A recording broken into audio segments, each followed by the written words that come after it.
That's the first time I've ever seen you wear socks. I always wear socks. I only put these on because I was a little cold. He wears socks all the time. These are work socks. No. They sent me. This is probably the first time you've seen him with non-white socks on. Yeah. So go ahead and can you pause the music real quick? Yeah. I want to see what the feedback on the mics is like. I need absolute silence from everybody. Oh, come on, man. Not right now. Absolute silence.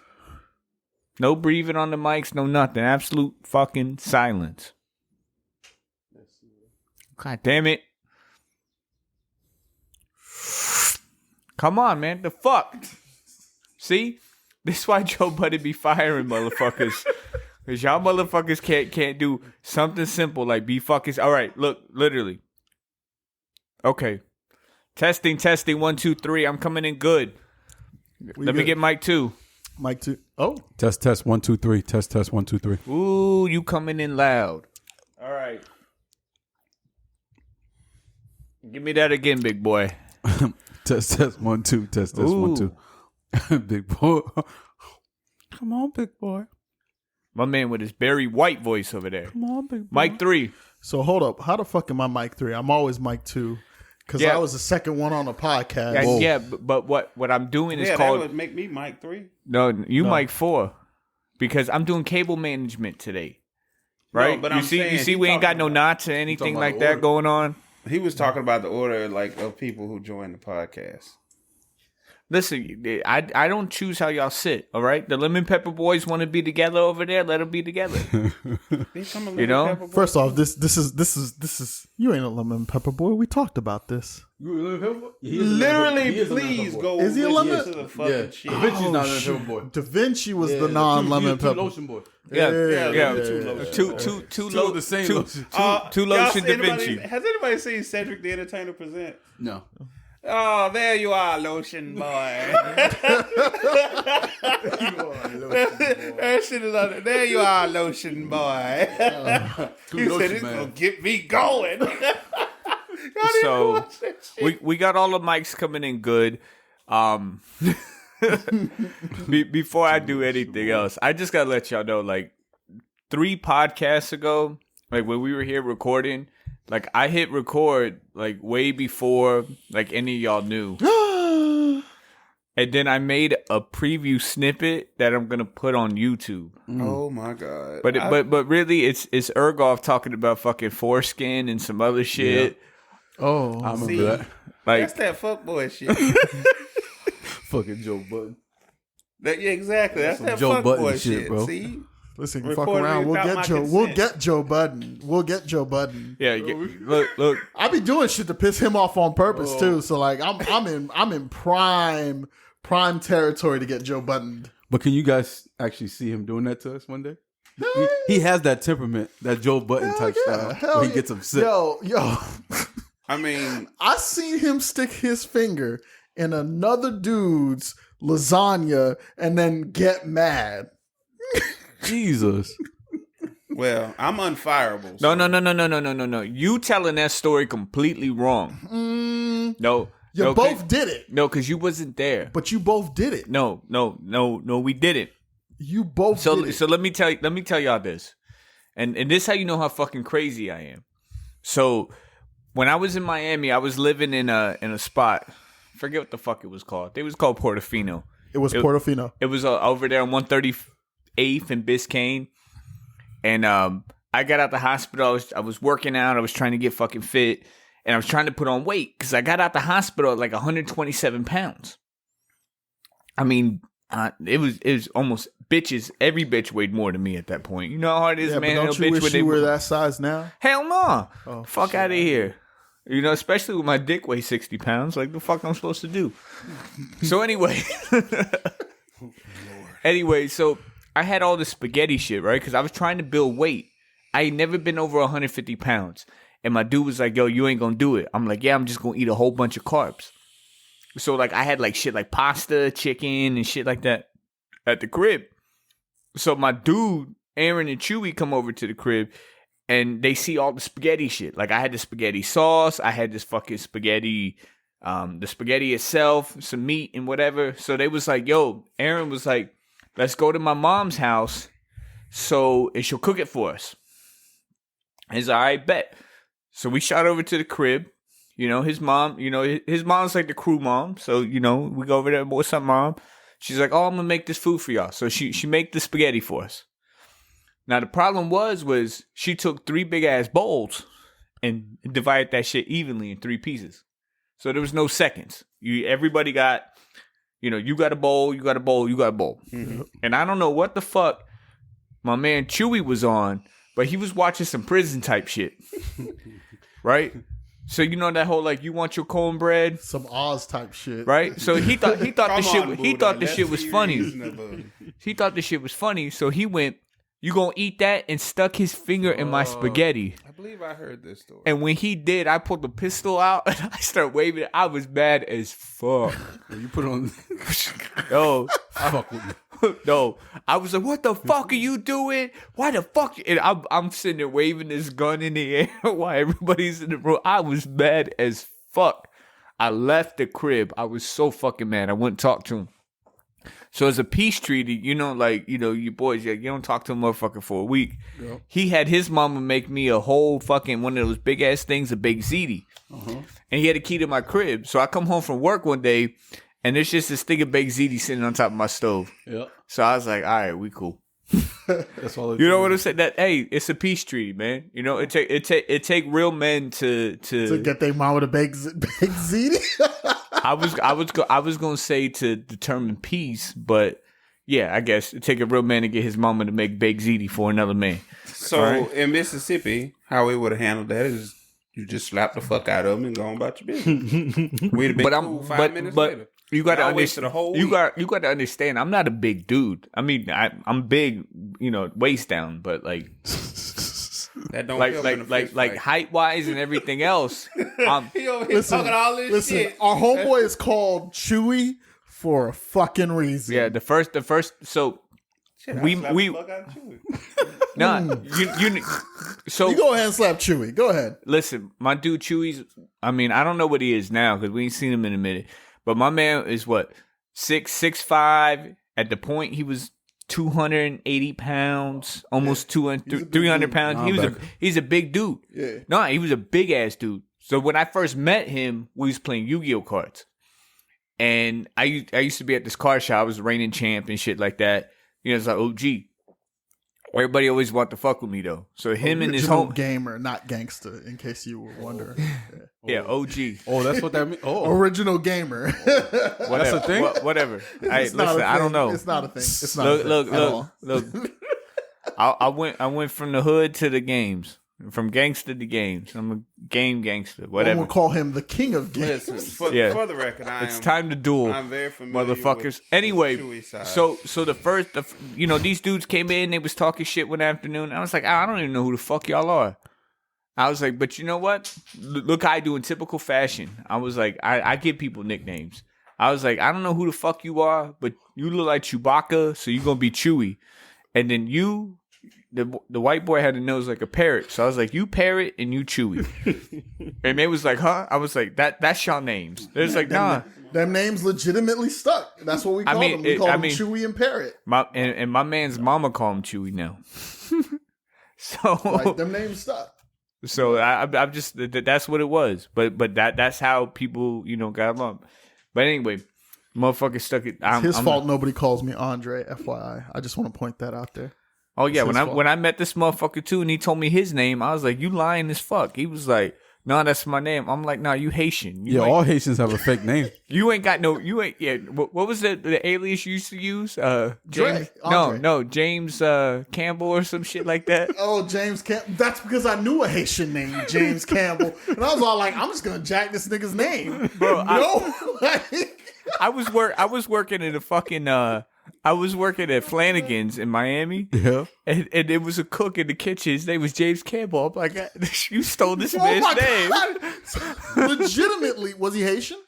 I don't know. He was black. He was black? Oh, if he was Haitian, 100%. That was the dude I went to high school with. I'm like, you know what? I'm going to be James Campbell. I'm going to steal this nigga's name. Who does that? Listen, in Miami, right? Very few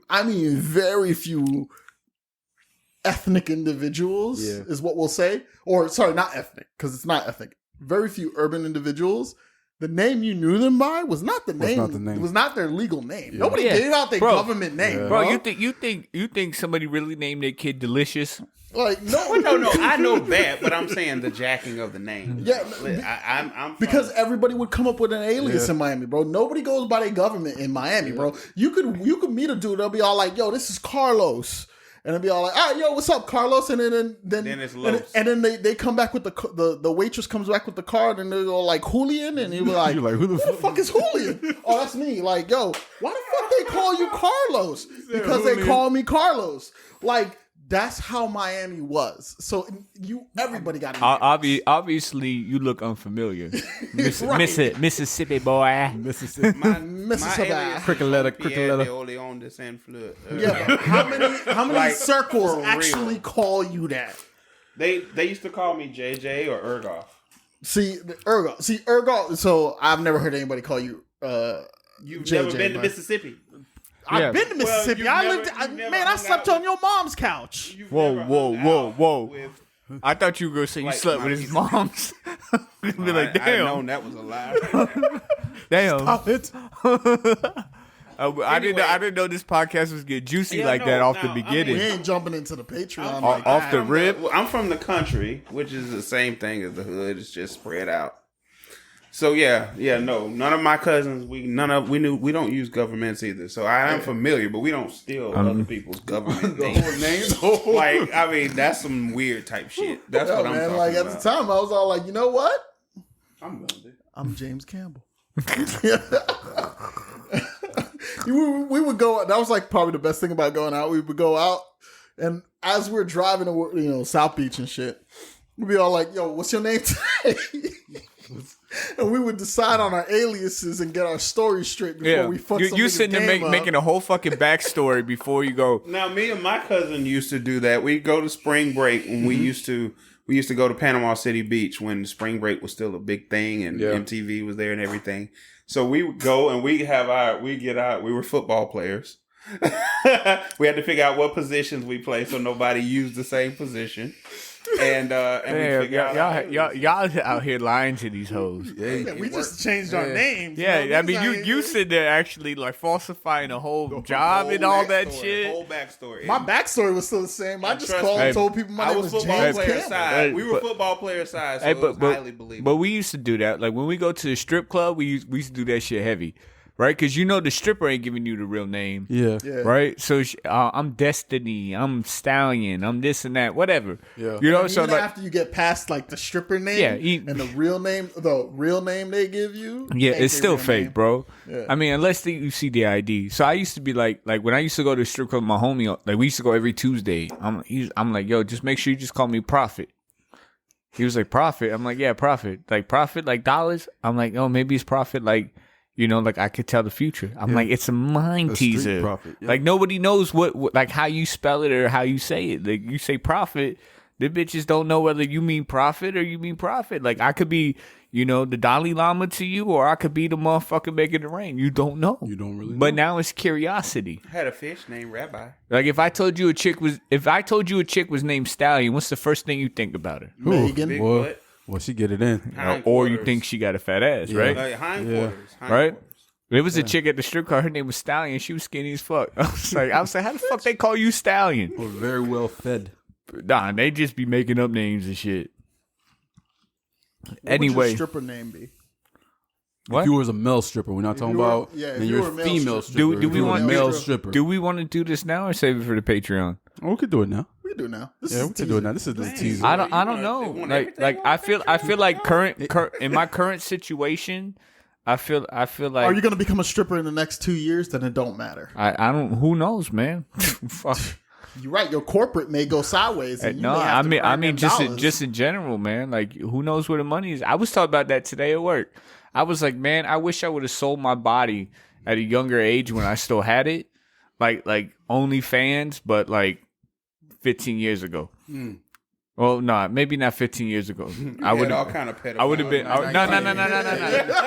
Yeah, you're like 18. I would have been 19. A little less than 10 years ago. I would have been 19.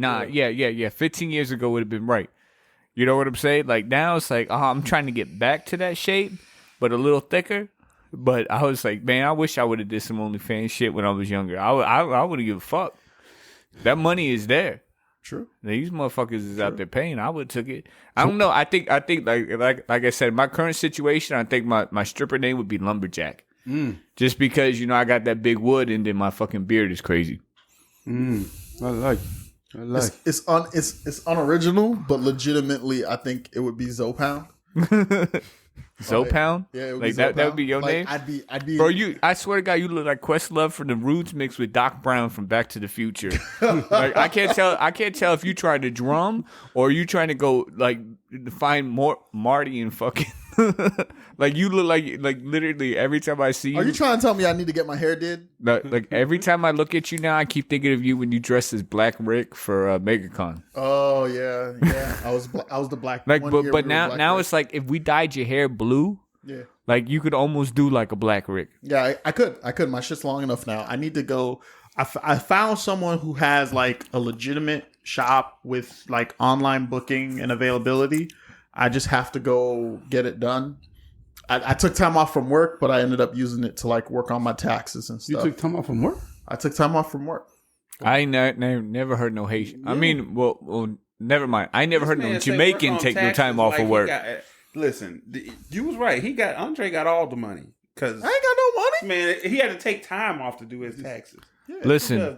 I don't know what you heard about my man over there, but he just looked like a bum. No. Let me, because the topic I'm gonna hit him with is gonna lead into something else. So let me go ahead and introduce this episode of Two Dab Crew podcast. This is episode, I believe, 17 of season 2021. It's your boy Baby Powder here. I'm here with the Lemon Pepper Boys. Yo, what's up? Andre, Ghost, Ergoff, you back? Welcome back. We'll get into your hiatus in a minute, and let you explain to the viewers why you was gone. Real quick shout out though, I want to give a shout out to fucking Hot Tub. Oh, Hot Tub, Andre Twin over there. We ain't letting Hot Tub live down that podcast. like he like, yo, when you gonna give me another crack? I was like, I don't know. You want to be the male version of a podcaster or what? that episode, we got him on that podcast. That episode was super entertaining, and I don't know if it was because of like Hot Tub, like the food. Well, no, I mean it's like you and. The weird dynamic is that you and Hot Tub get along, and then Ghost and Hot Tub get along, and then Ghost and you get along, but the three of y'all don't get along together. Yeah, you know what I'm saying? It's like it only works one way. Yeah. So I was like, damn. And then that day, like y'all was like twins. Like I swear to God, y'all would have sucked the same dick. Like, y'all was just out there. So the reason for that is like from ages like 6 to 11 or 12, I was a hood rat, and people don't know that. Like, I was a straight hood rat. I ran with hood rat people. Yeah, I did hood rat shit. But Hot Tub from Connecticut, there ain't no hood. Let me get back to this. He was up there with Vince McMahon and WWF before it was WWE. I was a hood rat kid who did hood rat shit all the time, right? And then like I got a little older, and I got to the point where like you could start getting into real trouble. You got gentrified, more or less. Yeah, I got pulled out of the hood ass school I was in, and then like that's when I started going to the white school downtown. And I just, I wasn't allowed to get into trouble anymore. And like that's when I started hanging out with white people, and I was led to the card shop where you and I met. So like I have white interests, but I got hood interests as well. But can I ask a question though? Yeah. I mean, being Haitian, could you really like? To me, there's two types. There's only two types of Haitians, right?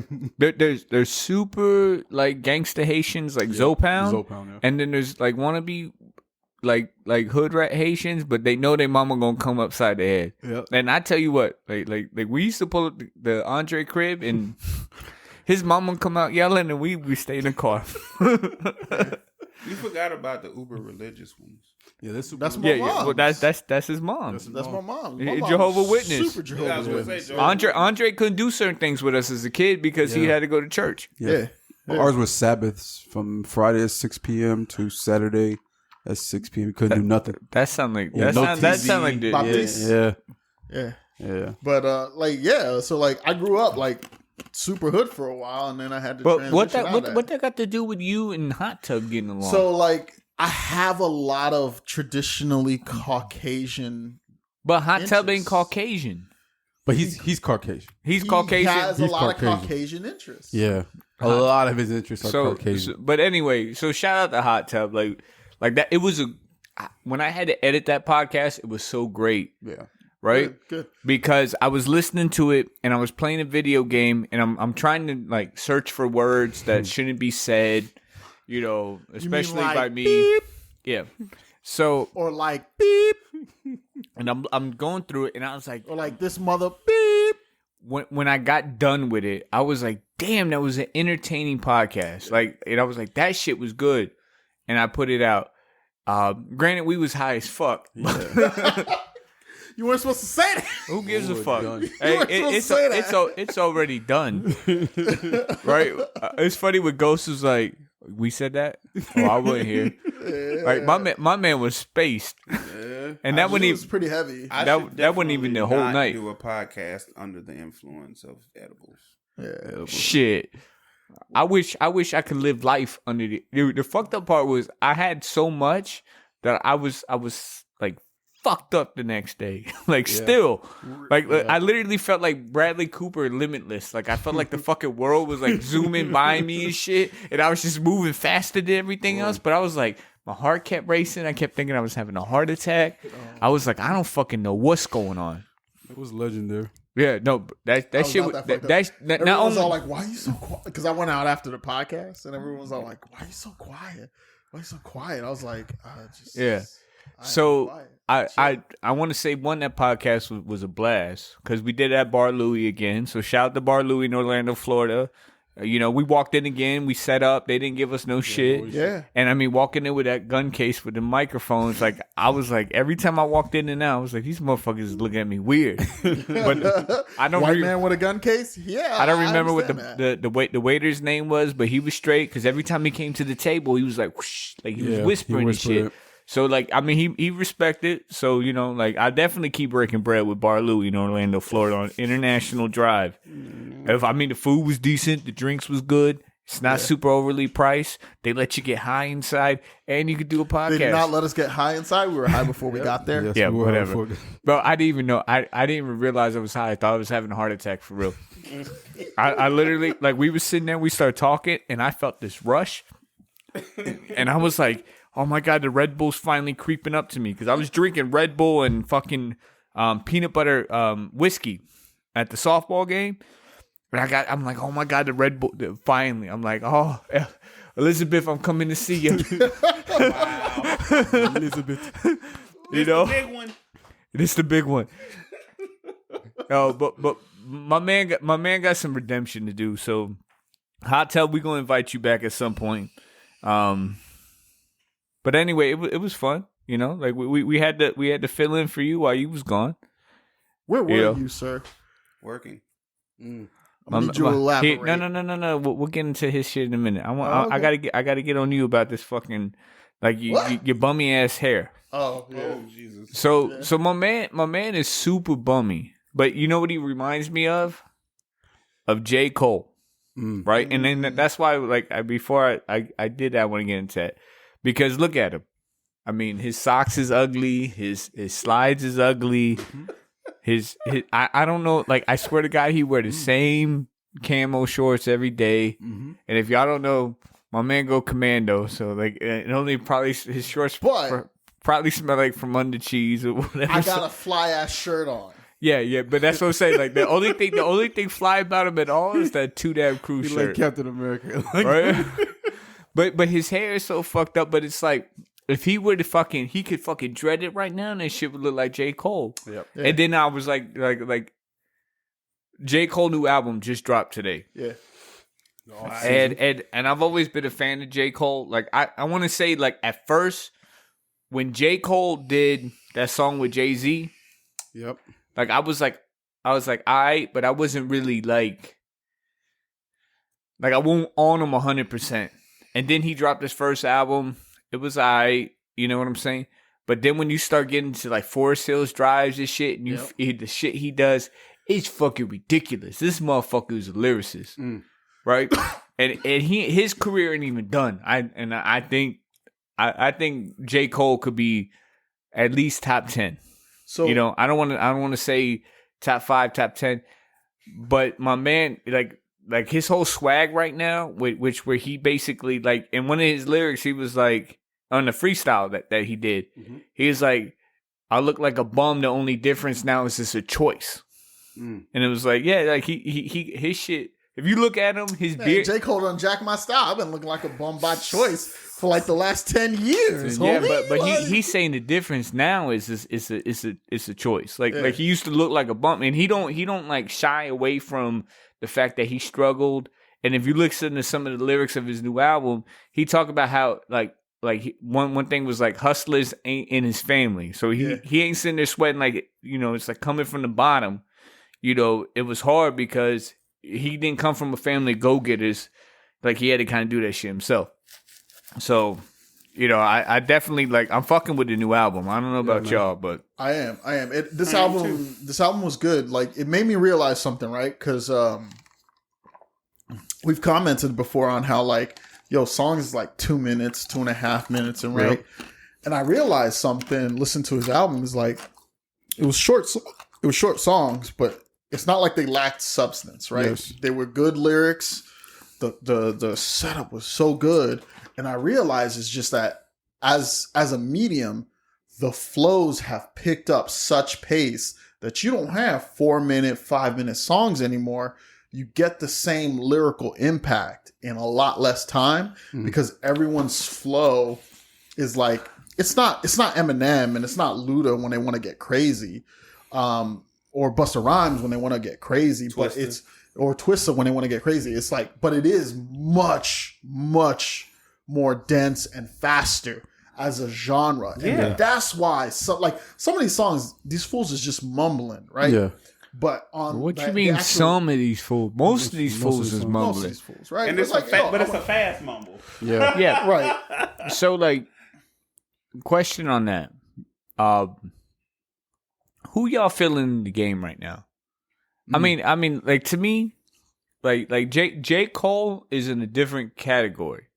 He's lyrical and the shit. Like, man, it's literally like when I'm listening to J. Cole, I don't care about the beat. I'm listening to the lyrics. It'd be some rappers that like no matter they flow, like it's the beat that count more. Like Lil Baby. Yeah, I can't understand half the shit Lil Baby be saying. But when you slow it down, you hear it and you're like, okay. But the beats be crazy and it's they call that mumble rap. And it's like, yeah, all right, this shit flowing. But it's like, I don't understand what the fuck he be saying sometimes, but it's okay. But I think one of the rappers I'm feeling the most, like current generation, is Da Baby. The Baby be doing some shit. I mean, his flow kind of the same on most of the songs. Every time. But he be making some like fucking punchlines that fucking is like, damn, like I like that. All right, so let me prepare myself for this crucifixion I'm about to catch after I say this. Okay. But legitimately, like, I love NF. NF is good. Who? NF. You've heard his stuff. The reason I fucks with it is because like he's calling attention to who's NF. I never heard that shit. Oh, you probably heard his music before. You've heard his music. I don't heard his music. Don't play his music. Don't play his. No, I'm not gonna play it. Don't play his music on the podcast. They're gonna cancel this shit. What song he did? Is it rap or is it country? No, it's rap. It's rap. Why he look like Eminem? Because he's a white boy like Eminem, but like shit. He talks a lot about like mental health and issues that he goes through. So he Logic. But like new age, he Logic, yeah. I fucks with Logic too. I love fucking Logic, bro. Like that shit is hard, bro. But you know what the problem, like to me, with like people like Logic and Eminem, is they flow is so crazy. It's just kind of hard to keep up. Yes, you know what I mean. Like that shit really make and I think Logic can flow. Logic put on some tracks, and it's just like, whoa. Yeah. You know, but it's Depends like on the beat. Well, I've heard enough Logic to know that the man can spit, but just because you can spit, don't make it an entertaining song. No. And the thing is that there's he did a whole album, but literally for that reason was all like, yo, they want club hoppers. All right, cool. I'ma spit real shit on fucking club hoppers. Fucking Bobby Tarantino too. That shit was fire. But the thing the thing with music though is that you got two types of fans to me in my head. Okay. People who's trying to turn up and people who actually listening to the lyrics. But not every artist gives you like storytelling. But that's what I'm saying. Cole gives us storytelling, like you said. Yeah, the songs are 2 minutes 30. You're not gonna hear Cole in the club. No. You know, that's what I'm saying. Like Cole to me is a lyricist, and he get the right beats. Yeah, and that was one thing they always criticized Nas about. Yeah, was not Nas always had the killer flow. Yeah, but Nas never had the right beats behind him. No, they literally he has some fire ass beats. He never had consistently fire beats. But they talked about at one point they was comparing it to like Rick Ross. They was like Rick Ross ain't the most lyrical rapper you ever heard. But he has some of them. But the beats, like when that BMF come on or hustling, every time that. Well, listen, old school Ye, he was lyrical and had good beats. Like you would hear his shit in the club. Yeah, but that's what I'm saying. Like with certain rappers, you don't hear their shit in the club. That's true. So they don't get a lot of radio play because the radio wants you to bump shit that's going to play in the club. Right. Yeah. Right. So like J. Cole, like even though his album dropped now, like everybody following J. Cole, you know you're a fan of lyrical rap. Yes. Or lyrical music. You know, even if you don't put in genre of rap, just lyrical music hip-hop making. Yes. No, music making. Lyrical music making. Yeah. Okay. Cole's one of the greatest. Mm-hmm. And he ain't even done yet. No. Yeah. You know what I'm saying? But you won't hear a lot of his shit on the radio because it make you think too much, to me, in my opinion. Yeah. You know what I mean? Like that's the shit I want to bump in the club. That's love. But it's like what's his name from Black Star? Fuck, what is his name? Mos Def. Thank you. Yeah, but that you going old school. If I would go new school, I would go with what's his name? That's DNA. Like I got loyalty. Kendrick Lamar. Yeah, Kendrick. Yeah, but that's even like Eminem. I fuck with Kendrick. Gambino. Kendrick I like too, but to me, the difference between Kendrick and Cole is Cole make an entertaining song. Yeah. It's got a little comedy to it at some points, but it's like it's lyrical and the beats is fire.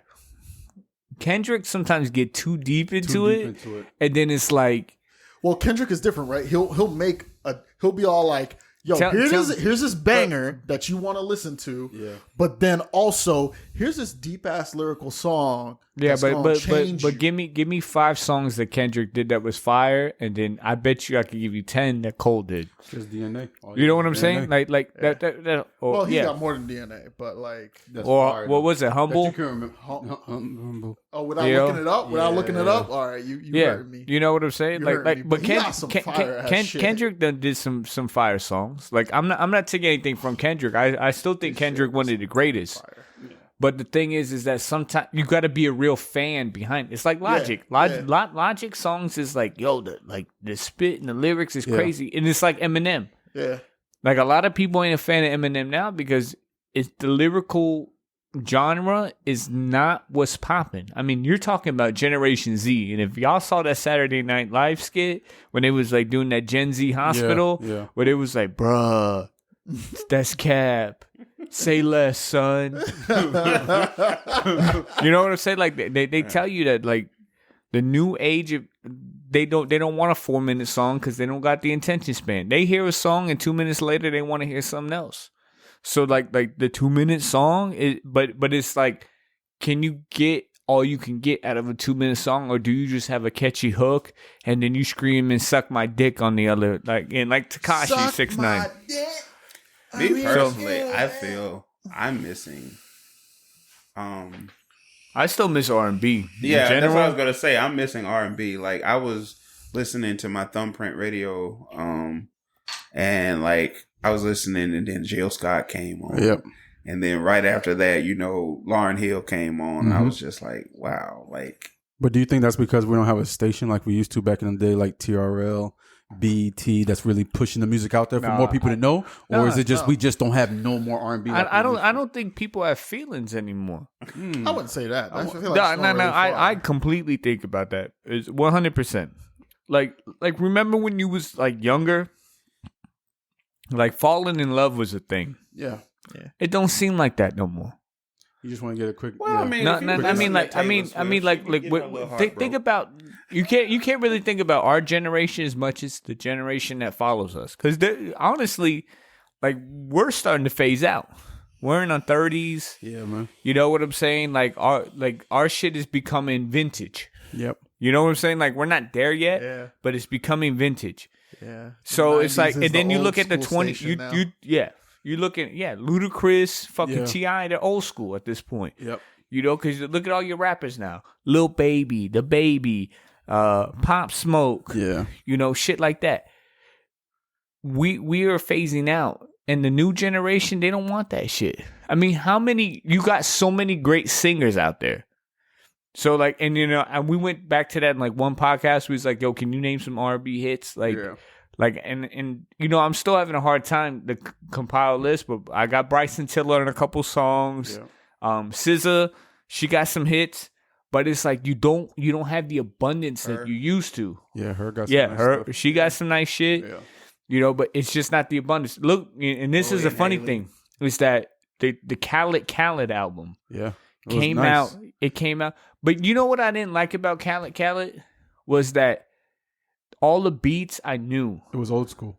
But it was like sampled old beats. Yeah, but I don't. But so, and I guess this is where the difference was. Kanye sampled old soul beats, but he made them new. But I never heard the songs. Yeah. You know what I'm saying? So like when he sampled Marvin Gaye or Teddy Pendergrass, at that point in my life, I had not heard the songs.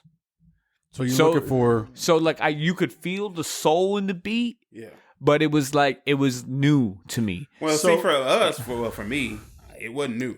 Yeah, but when I finally hear the songs, I'm like, oh, that's where they got the beat from. So I ran into the most prominent experience where I run into that is when they sample old Fuji beats. Or old Lauryn Hill beats, like "Ooh La La" has been remade like 3 different times. Oh yeah, Khaled did it. Khaled did it on one of the albums. I was like, "Oh shit!" Like, because you hear the start of it and you're like, "Oh, that's my shit," and then you hear the new shit and you're like, "I'm still fire." But that's like when he did the Carlos Santana shit with Rihanna and Bryson Tiller. But it's like, to me, we old, and I don't know. I don't know if I'm gonna take ridicule for it, but to me, Khaled do it too much. And well, I mean, they said the same thing about Diddy back in the day. Nah. Diddy took Juicy Fruit and made that fucking shit for Biggie. You don't even care what Juicy Fruit sound like. Every time you hear Juicy Fruit, you think of Notorious when he did fucking Juicy. But Khaled, like on this album, like it just felt like so many samples, and it was like, what did you do? Like Khaled produces the music. He probably makes the beats and shit like that. But it's all these other lyricists that are on these things that make these albums, but then he's the one that gets all the credit. So can I ask a somewhat ignorant question? And this is just because I legitimately don't know, because I'm not really into it like that. I just listen to what's hot and what comes across my plate. Yeah. Is there still like what was that white boy? Like, is there still like a Swiss Beats, that white boy who crashed the Lamborghini whose name I don't remember? Scott Storch. Are there still like... That was a Bugatti, I think. It was a Bugatti? No, they don't do... that. Are those people... Are those types of people still around with that kind of prominence? And I just don't know who they are? You know who I would say, like... What was the first name you used? Swiss Beats. No, so like, to me... Remember when they would like Swiss on the beat? Yeah. To me, like one of the DJs that's on these beats heavy is Mustard. Yeah, DJ Mustard. Mustard on the beat, ho. Mike Will made it. Nah, I think Mike Williams. Yeah. No, okay, Mike Will made it. Mike will make. I think he's Metro still. Boomin. I think Metro Boomin. Yeah, Metro Boomin. London on the track. London on track. the Yeah. Okay, yeah. And- so and- I do know these names. and Mustard. I just don't know them. That's who they are. Yeah, Okay. but I behind it. think certain rappers they'll do collaboration albums. So you get like Metro Boomin and 21 Savage. He'll do an album together. Yeah. So Metro Boomin make most of the beats, and then they get the lyricists on it. But like I said, like Khaled is like sampling. But it was like they did the one. I think it was the "Hate Me Now" beat, the Nas shit. Yeah, that was 2 albums. And they had Diddy on it, Yeah. but no, I think it was on Khaled when he sampled it because he had they had Diddy was like 25 years, I'm still in it. and this and that. Towards the end. Yeah. Yeah, and it was like I don't know, like to me the Khaled album, Sound like you hate the artist made it, but it's just they had Pop Star on it with Drake. Yeah. But And then sometimes you don't you feel like when they redo a song that the redo is sometimes better than the original? Sometimes, but nothing on the Khaled album made me think they was better than the original. To me, it was like I'm putting new names on it with the old beat. So now all the youngins, I'm getting you to pull in because I'm using the names Yeah. right? Yeah. You know the Migos. Yeah. You know her. You know, Doja Cat or someone else. They ain't had Doja Cat on. I know, but I'm saying, I Don't understand bring my future ex-wife into this. Okay. Yeah, there was one song on the album that I think he did that I was like, okay. And that was the Benny single one, I Can Feel It in the Air. Oh yeah, so that one. So like I heard that beat and it was Yeah. like, and It that brought was the back exact memories, bro. That's what I'm saying. Like when I heard that one, I was Yeah. like, and I was just thinking of Beans when he was spitting on that, and I Yeah. was like, Beans did it so much better. Yes. And even though this one was like, Meek Mill, yeah, he tried. Yeah. Beans put his feelings into that song. Yes. I remember that shit on the Becoming, bro. Like that fucking song, Beans was the shit. Yeah. And then it was like you took the beat and it was like, okay, like I feel it, but I wasn't jamming with the song because of the lyrics. I was jamming with it for nostalgia. Nostalgia, yeah. So, and that's what I say. Like Khaled gets a lot of like props for shit that is like, oh, you just took people beats. Yeah. And I guess whatever you sampled it, whatever you call it, Those people are still getting paid. But their names again. but But like some of those, like but Khaled make me lose respect for the sampling the beats. Like I never thought about it when Kanye did it because I didn't know the songs. I didn't grow up on the songs. So like who knows? Like even though we grew up and like Jesus Walks or what was the one song he did? All Falls Down. Yeah. Like All Falls Down was one of Kanye's greatest songs coming out the gate. yeah. I love it. But Who was the original people that did All Falls Down? we don't know where the beat came Yeah, I don't from. know where It's it like came when he from. made like Heart of the City Yeah. for Jay-Z and shit like that. Like you never knew where the fucking song came from. So it was like it wasn't anything to you. It wasn't a swagger jacket or anything like that.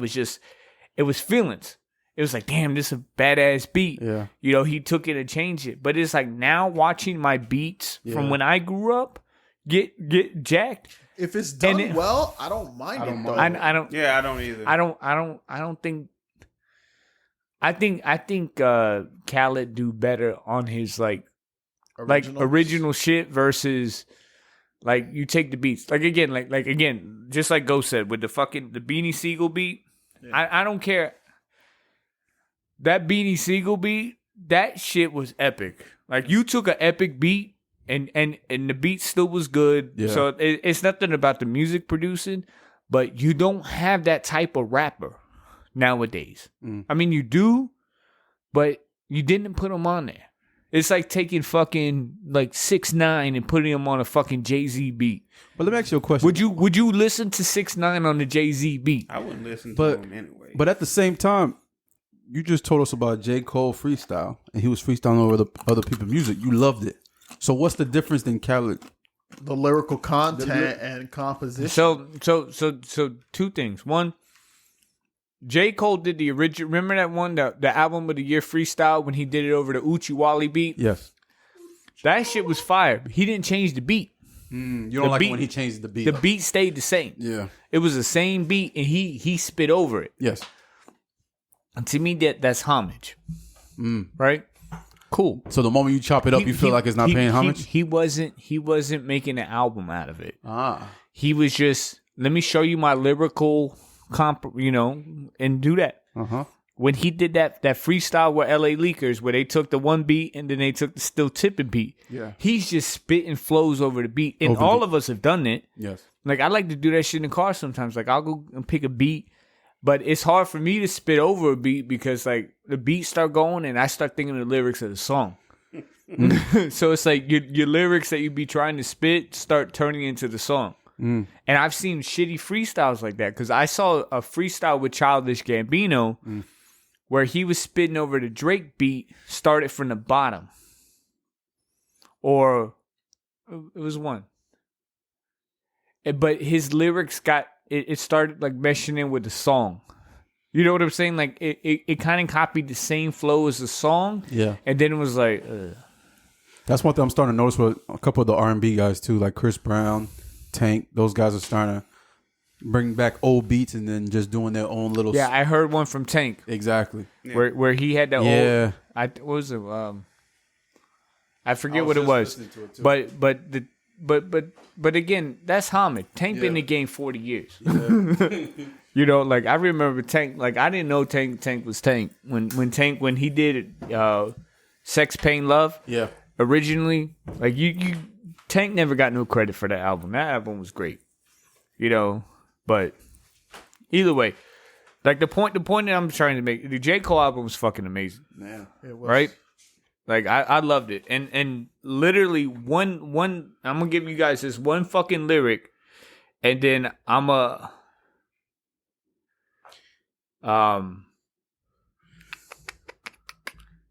let y'all know. So that the lyric on the J. Cole album that got me the most was when he was like died over a cross, like the start of Christianity. You know what I mean? Like he talked about cross and the chain. Yeah. You know, and I was like, damn. Like that shit is deep. Yeah. You know, it's like, whoa. Cause like you could understand it, like so you could picture it. And I like music like that you could like have a story behind it. Yep. And he did a lot of that, even like you said, like in 2 minutes. Yeah. You know, like again, look at some of his songs. Yeah, some of his songs was 2 minutes. Some of his songs was 4 minutes. You know, so in 2 minutes you may be getting a verse or two. So it's not like you were getting a whole bunch of shit. But so now let me ask you this, and this might be, it might come off the wrong way, but this is not the intent. Mm-hmm. So things that we is artists like Cole and are we thinking they're so deep because of what we normally hear in hip hop, like, you know, the money, cars, clothes, bitches, this, that, and the other. Because in reality, you could pick up, you know, Ralph Waldo Emerson book of poetry and find something just as deep. You know what I'm saying? Or, you know, you could, you know. So, you know, I'm saying, I'm not saying, but you can draw these metaphors and similes. These are classic literature. I got you. You know what I'm saying? I feel you. Anybody want to touch on that before me? So yeah. So whenever I think about an artist and I go, all right, how lyrical is this artist? There's like a chain I go down, right? It typically starts at the entertainment level, and I'm all like, yo, is this an Eminem, right? Are there lyrics telling me a vivid story that I find like entertaining? All right, no, they're not doing that. Are there lyrics? Then I go down and I'll be at a more Talib Kweli. Is this a lyrical artist that is trying to start a movement or move me emotionally? And like, what's going on there? No? All right, cool. Is this a lyrical artist that's just throwing together dope lyrics that are still coherent, that are entertaining, like a Busta Rhymes or like a Luda? And then below that, that's the floor where I no longer consider you a lyrical artist because your lyrics are literally words that rhyme that don't really do anything. They may rhyme and they may make sense, but you're not developing anything over the course of that song. But don't you think Eminem is like that now? Like when he did that one when he was like, what was it? Where he spit like a whole bunch of words, real quick. About Godzilla, yeah. No. So to me, and I'm sorry, I'm a butt in. But I'm sorry, I'm butting digress. I digress. I'm not digressing yet, but I will at some point. But so what gets me on some of that shit, and I agree with you, like there are different calibers of artists, but there are some people who are just too lyrical, and then it's like, okay, keep it simple a little bit. You know what I mean? Then there's the too entertaining. And then you get that like fucking mixture of entertainment but lyrical on top of a beat. Childish To me, nah. Bro, This Is America? No. This is bro. To me, This Is America is like it's catchy because of that, but Childish Gambino ain't really a like.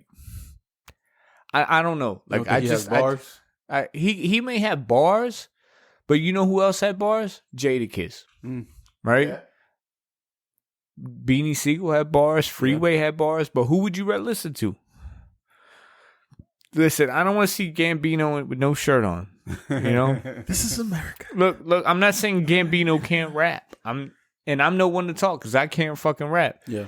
But when I'm here as a patron, you're not getting my money. You know what I'm saying? Cole gonna get my money because Cole say some dumb shit, but then he'll say some lyrical shit. So it's entertaining and it's lyrical.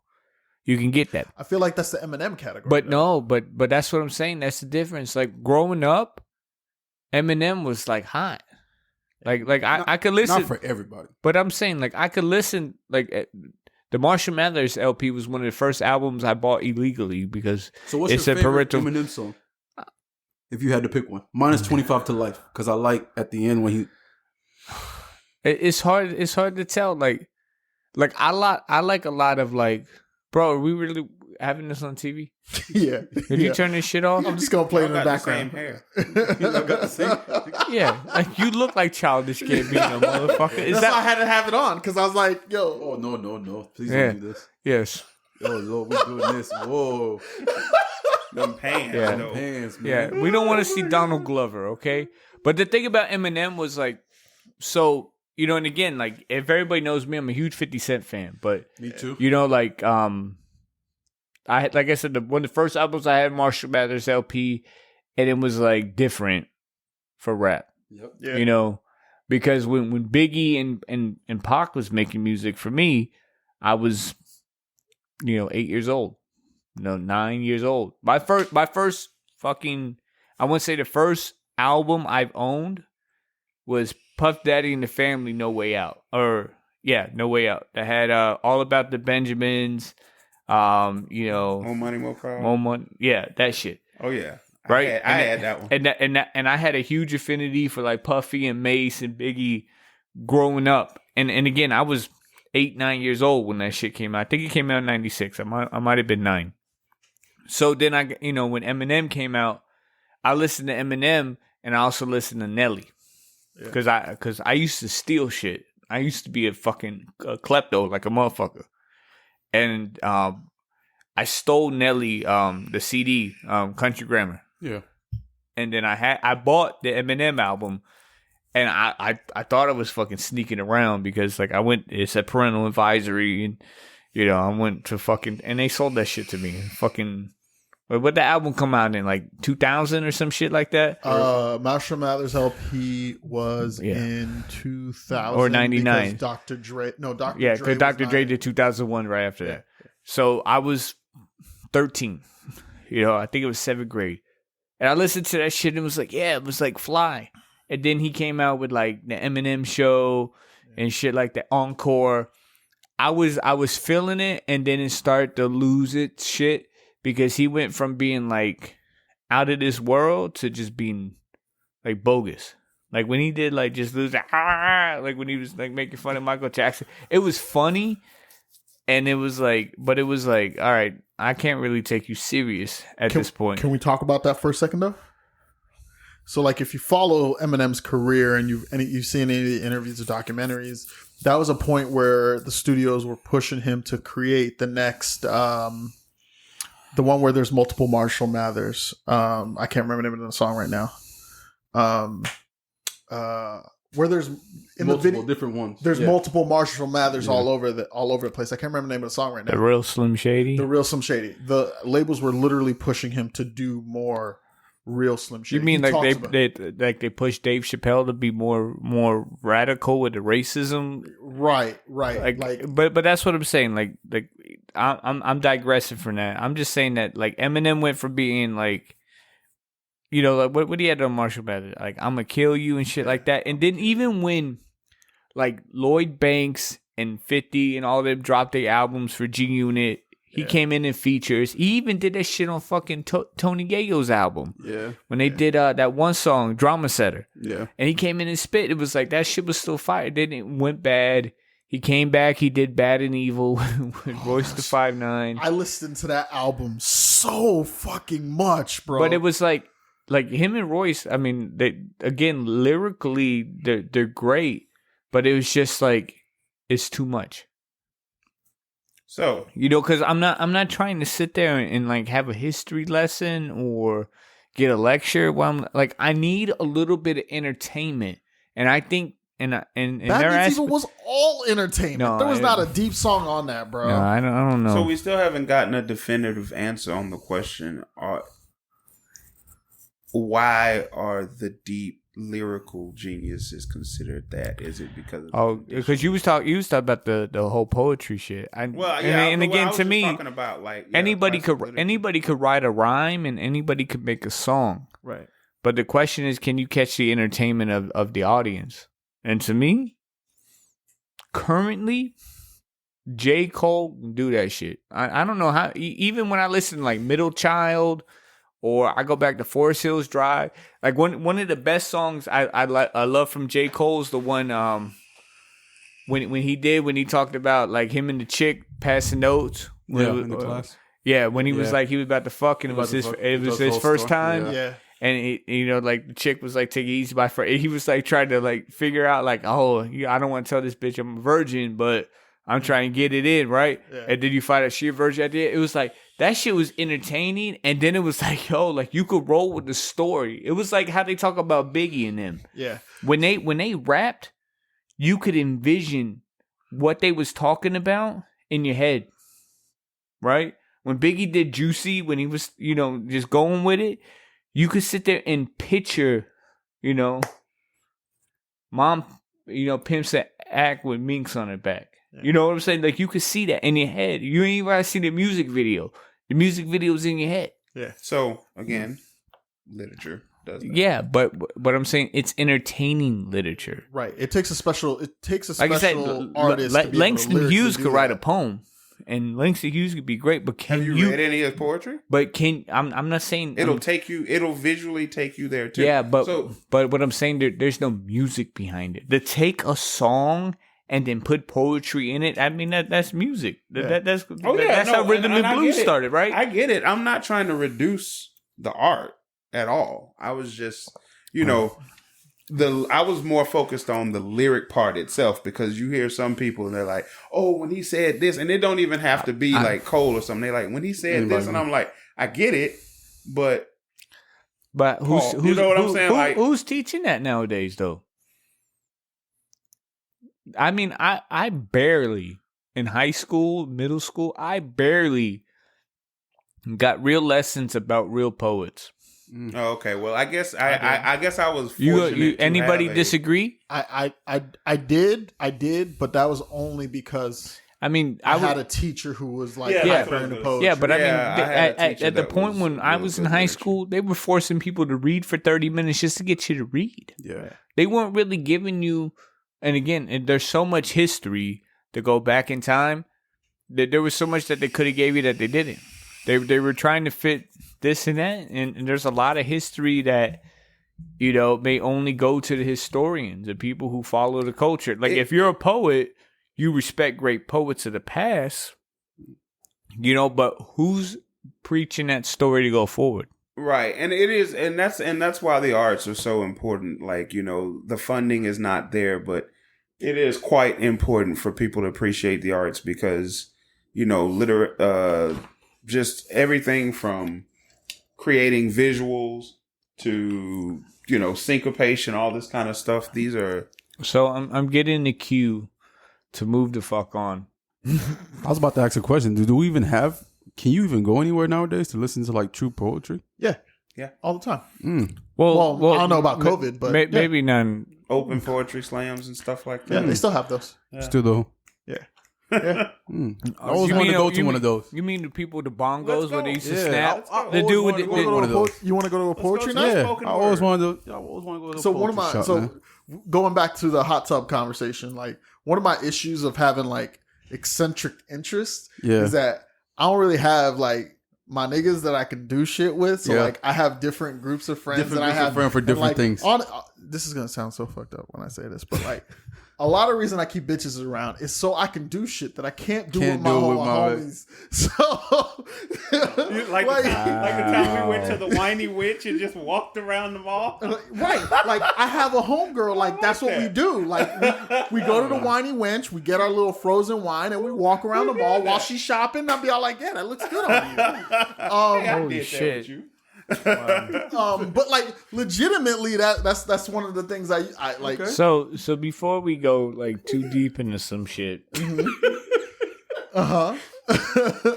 let's go ahead and jump into a Patreon topic. Okay. I mean, because the thing about the Patreon topic is that we can, always digress back to some regular shit. Yeah. Okay. So didn't we have two? Didn't we talk about two of them? One of them we was like, all right, that's a Patreon, and then another one was like, oh, that could be a Patreon too. Oh, at the start of the podcast, I cut us off. I cut us off about something. What was it though? Was it being a bartender or some shit like that? Yeah, it was being a bartender. It was about being a bartender. What was the other one? The other one was. Have you ever had an injury? Have you ever had an injury while having sex? All right, where do we want to start? I'm gonna go with injury for sex because that'll probably lead into the fucking bartender shit. Okay. So Ghost brought the topic. Have you ever had it? I thought like when he texted to me, I thought he was asking me a question. Like I was like, yeah, man, of course I've had an injury while having sex. Like what the fuck you asking me? He's like, nah, that's a Patreon. I'm like, oops. So what was your injury? So. Oh Lord! All right, hold on. Can one of y'all go first so I can refill my drink? Yeah, go ahead, Logan. All right. I'll go first. Okay. Anybody need a refill? Nah, I hit mine a second ago. Or actually, you could add some. Add a little bit more Red Bull. So as one that likes to please women, when you pleasing a woman, sometimes it could be hazardous. Yeah. So one thing that frequently happens to me is my tongue does a lot of different things. And our tongues are not built like that sometimes. We try to do a little bit too much. So when you lift your tongue up, that little piece that's on the bottom. The frenulum. Yes, I tend to always cut it.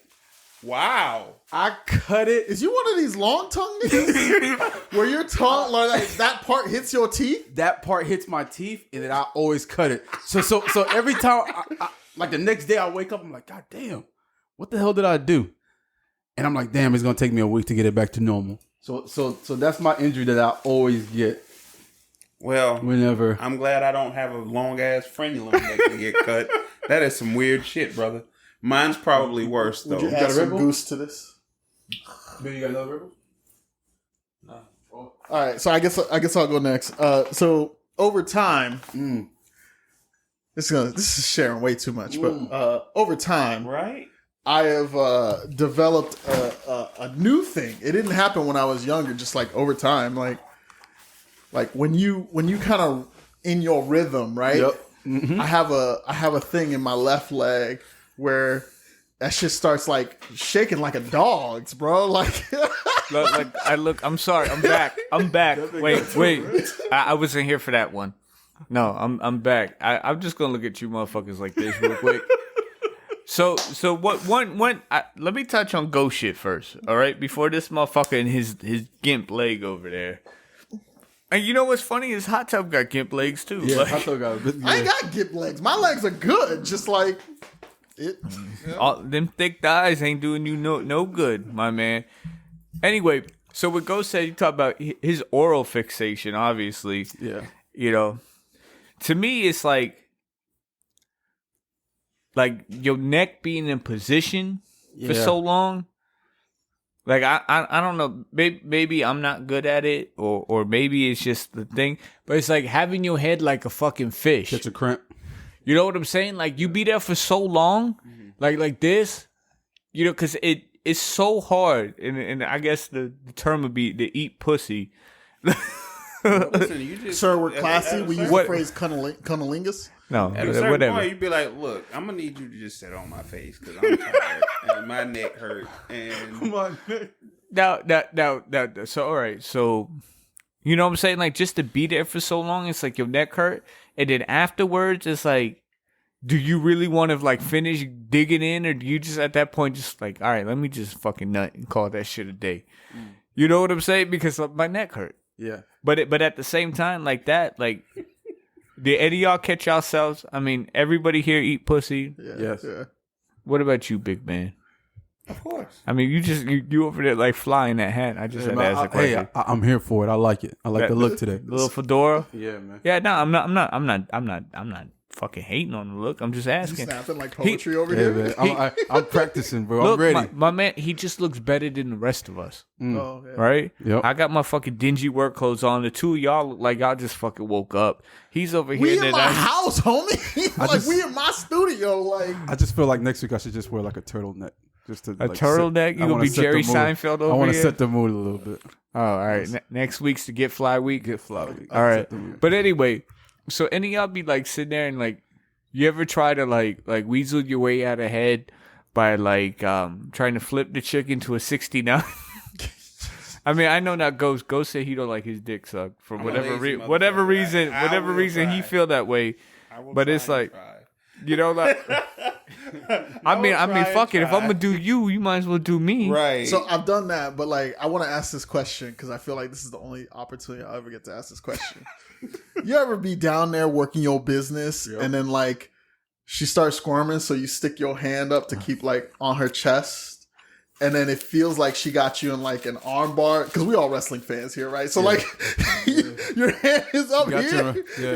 You be Her legs crossed behind your back, and you be the only motherfucker that be stuck in some shit like that. Who the fuck you eating out Ric Flair? Woo!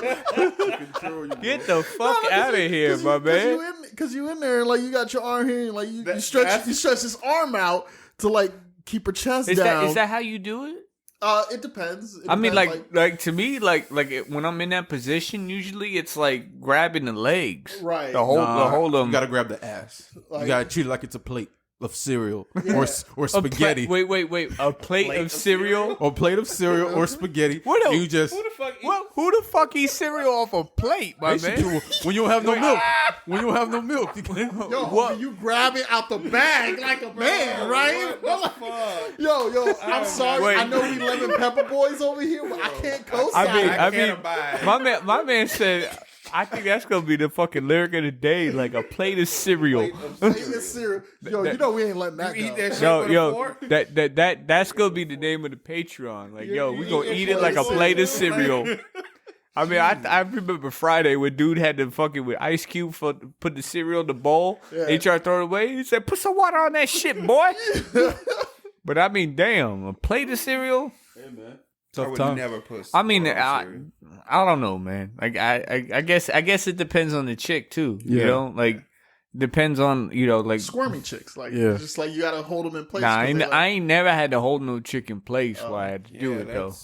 Like I've had chicks that like they like it or whatever, but I've never had a chick with the point where I have to fucking hold her down. Like I mean, if you go keep moving around, I can't do my job. Then that's why you like, bitch, stay in place. That's why I say it's on to the next one. Right. Obviously, this gonna get a little wild. Let me go get that lumberjack. Like the old heads, you be still. I ain't gonna tell you but once. Be still. I'm trying to concentrate here. You think I'm doing this shit because I enjoy it? You think this shit is fun? Listen, I'm here on a mission. I'm like a fucking astronaut. We're going to Mars, collecting fucking soil samples, and bringing that shit back to Earth. I'm not here to play around. This ain't a game. Mars, and then once you've had enough, we're going in your anus. Uranus, fool, not your. No, your anus. Don't say what the fuck you. How much Childish Gambino you watch, man? Jesus Christ. So, we digress. All right, so you cut your tongue. I don't know what type of razor. The bottom of my tongue. I don't know. A little piece that. I don't know what type of razor pussy you be eating. And you fucking. That's crazy shit, bro. He's cutting it on his own teeth because his tongue goes out so far. Yeah, it goes so far. Oh, you be trying to get what the fuck you trying to lick her ovaries? I gotta get in that soul. My man trying to get his tongue in the fallopian tubes. Come on, what the fuck? Hell no, man! Like, don't you know? Like women are stimulated at the top of the clip, and they want that shit all the way inside of them. I mean, hey man, that's why they stimulate on the inside. Yeah, but not as much. It's a little. I mean, you gotta sit there and. My man probably got his tongue in the ass, to be honest. Possibly. Yeah. Rubbing his nose on the clip with the tongue in the ass like that. Ain't that what Gene Ocko said? Like droopy dog over there. So what you said about your leg? So something that's developed like over time is that like I'll be in the rhythm and stuff, and then sometimes like I'll get like the dog leg. The shakies? Yeah, the dog leg on the left side only, and like, I don't get if I'm going at it like too long with the dog leg, I'll get the cramp like right in like my thigh area. But like, it's only something that started recently, and I was like, that's weird. I'm surprised you recently. I think it's of a certain age because I don't get it during coitus, but I do get the like sometimes like if I'm like stooping to pick something up, and then I'm like, dang, what's with this little? It only happens. It only happens when I'm in the rhythm. What you getting, Big Mama? Mm-hmm. But when I pick it up, like, I got it. No, I was talking about like other. That's why I said not during coitus. Anyway, it's only like during the rhythm. Like sometimes like it'll yeah. But the question specifically was, have you ever injured yourself? So yes. Oh, like actual injury? No. Yeah. No. You just your nerves start shaking. You got a weak. You got a weak left leg. I got a weak left leg. That shit is like. Right. So if she was knocking that ass to the left, like she definitely would take you up for the count. Oh. We not. Yeah. Hold on. Yeah. Hold your head down. Hold your head down. It's shame. I was gonna say shit, but don't even worry about it. Yeah, let's go with that. His ass will fucking pre-ejaculate. What about you, my man? I debated whether to get this personal with you fuckers or not. Where else better to get personal than on the Patreon? The Patreon for the Two Dab crew. Yo, they paying. I'm gonna give them shit. Yeah, hey, listen. I'll give you. I am a horse. We got 6 subscribers paying $5 a month, man. So, they want to hear your nasty sex stories. Well, it ain't. How many times you ate pussy with that fedora on? Shit, this is new, so I'm about to christen it, ladies. Get at me. My man looking for some pussy to eat with his fedora on. Get at me. I can imagine Ergoff look like the type that would eat pussy with his hat on and socks. He'd be butt naked, but he would have on socks and his hat and a tie. And I'm gonna keep my bracelets on too. Madam, if you don't mind. When I'm done, I'm gonna tip my hat. Yo, thank you.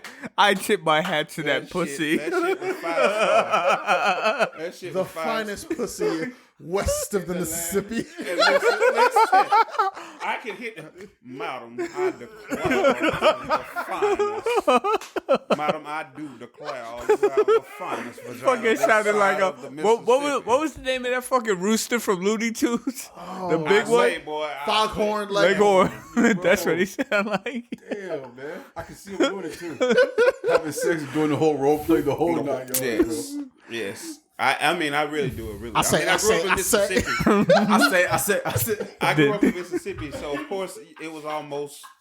Was he like a national treasure to y'all? No. Because he was the only. That He was accent the only. itself is more of a Louisiana Southern type accent. So Mississippi. Yeah, but every time he came on the cartoon, y'all be like, "Ooh, that's our dude." You know, like when you see a dude from Miami on some shit, like we be like, "Yo, he from Miami." Yeah. But every time you see that fucking that rooster on the fucking cartoon, I say, let's bury the hatchet, boy, but not in any one place. Anyway, all right, go ahead. I'm sorry. So, so after a particular vigorous night of marathon sex, I mean, it was pretty good. It was very marathonish. What was his name?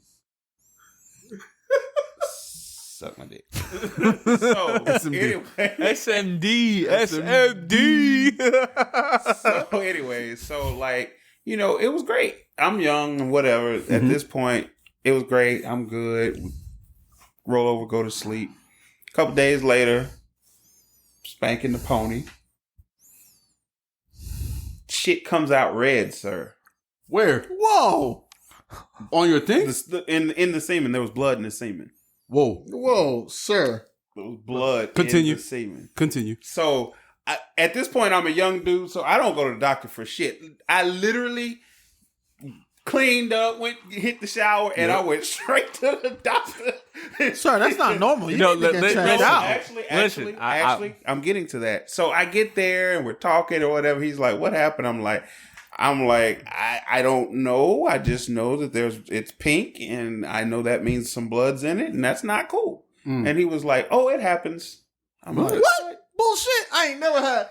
He was exactly. I'd never heard tell of this, and so he was like, "It happens." He was like, "It really does." He was like, "You probably just kind of burst a vessel." He was like, "Have you been sexually active?" I was like, "Oh yes, very." And he was like, "Yeah, it can happen." He was like, "A vessel, burst and it'll go away." It went away. Yeah. He didn't give me any medicine. It never came back. Oh. But yeah, I broke a vessel. I'm scared at this point. I mean, I was giving her the business. I broke a vessel. I mean, it does have veins. It does. Yeah. Right. Yeah, I mean, it's a muscle. Like everyone knows. But I'm a lemon pepper boy, and on like if she real special, I'll fold that bitch back to get really in there, and like. Wait! You'll never had that shit happen. You'll pull the net gator down. I pulled the net gator down, and like I ain't never had that shit happen. Hey, it's a dude at my job, right? And that motherfucker, right? He's the only motherfucker that wears a net gator versus a mask. And he was like, "Oh, every time I wear it, we had a vest that says wear your mask." Right? He's like, every time I wear it, I look like a sausage. I was like, "Oh, you must be uncircumcised," because he pulled the neck gator down. I was like, "Surprise!" And he bald headed too. That shit ridiculous. Oh my god! He is the only one. You ghost know what I'm talking about. Like every time I look at this dude now, I'm sorry, but I mean I don't know how weird it sounds, but every time I look at him and he got the neck gator on, I just think of an uncircumcised dick about to pop out the skin. Like, hey, it's me. That's crazy. All right, so yeah, I guess I thought maybe I was like, man, is this cancer? Like, what the hell? Yo, I no, listen. I tell you what, as a dude, I've had 2 hernias repaired, and I tell you, the minute something don't look right with my dick, my ass is at the doctor. Right. I'm sorry, like I'm so fucked up in the head that I think my greatest asset is my dick. Oh, well, no, I don't. Right, that, right. I do want kids. And I'm I'm borderline intelligent. I sometimes think I have a good personality. It's all right. And I'm decently and I look decent, and I still swear to God that my greatest asset is my dick. Where'd that come from? That's who why. put that in you? What? Who put that? I have no fucking self-esteem. That's what it is. Right. How can we help? Plus, the mirror makes my dick look bigger than it is in person. I got one of them fucking funhouse mirrors in the crib. How can we help? So you want to know what it is? I'll tell you right now what it is. This motherfucker is toxic as shit, but the bitches love the dick once he sleep with them. If a bitch don't sleep with them, she will not put up with his shit. But once a bitch sleeps with them, They're stuck. they stuck. Hey, listen. Like Ghost was like, he was like, I'm pulling powder today. I was like, you being toxic? He was like, no, I'm running late. Two things you can count on me doing: being toxic and running late. That's the shit that I do historically.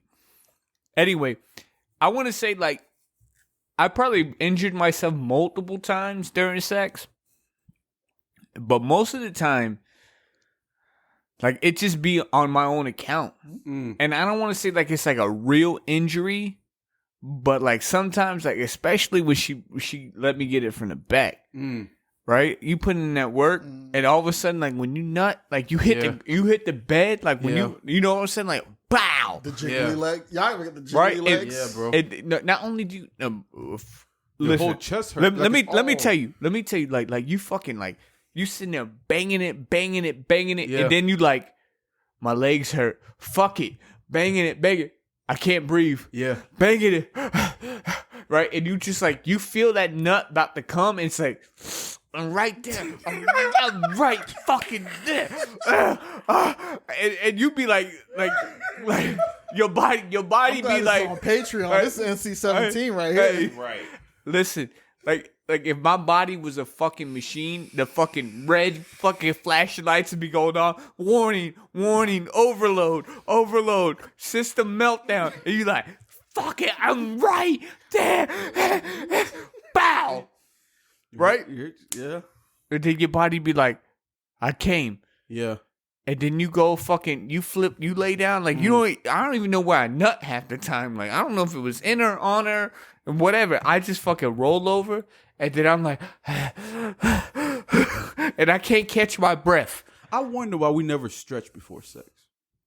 Because you got to think. It's like, think about who the fuck, like, if you plan for sex. You don't get it. No. Some of us pregame. Yeah. Right? Like you know when you be going out, you be like, all right, maybe I'm gonna get some tonight, maybe I don't. Trim it up. Right? You know what I'm saying? Like, you trim it up? Yeah.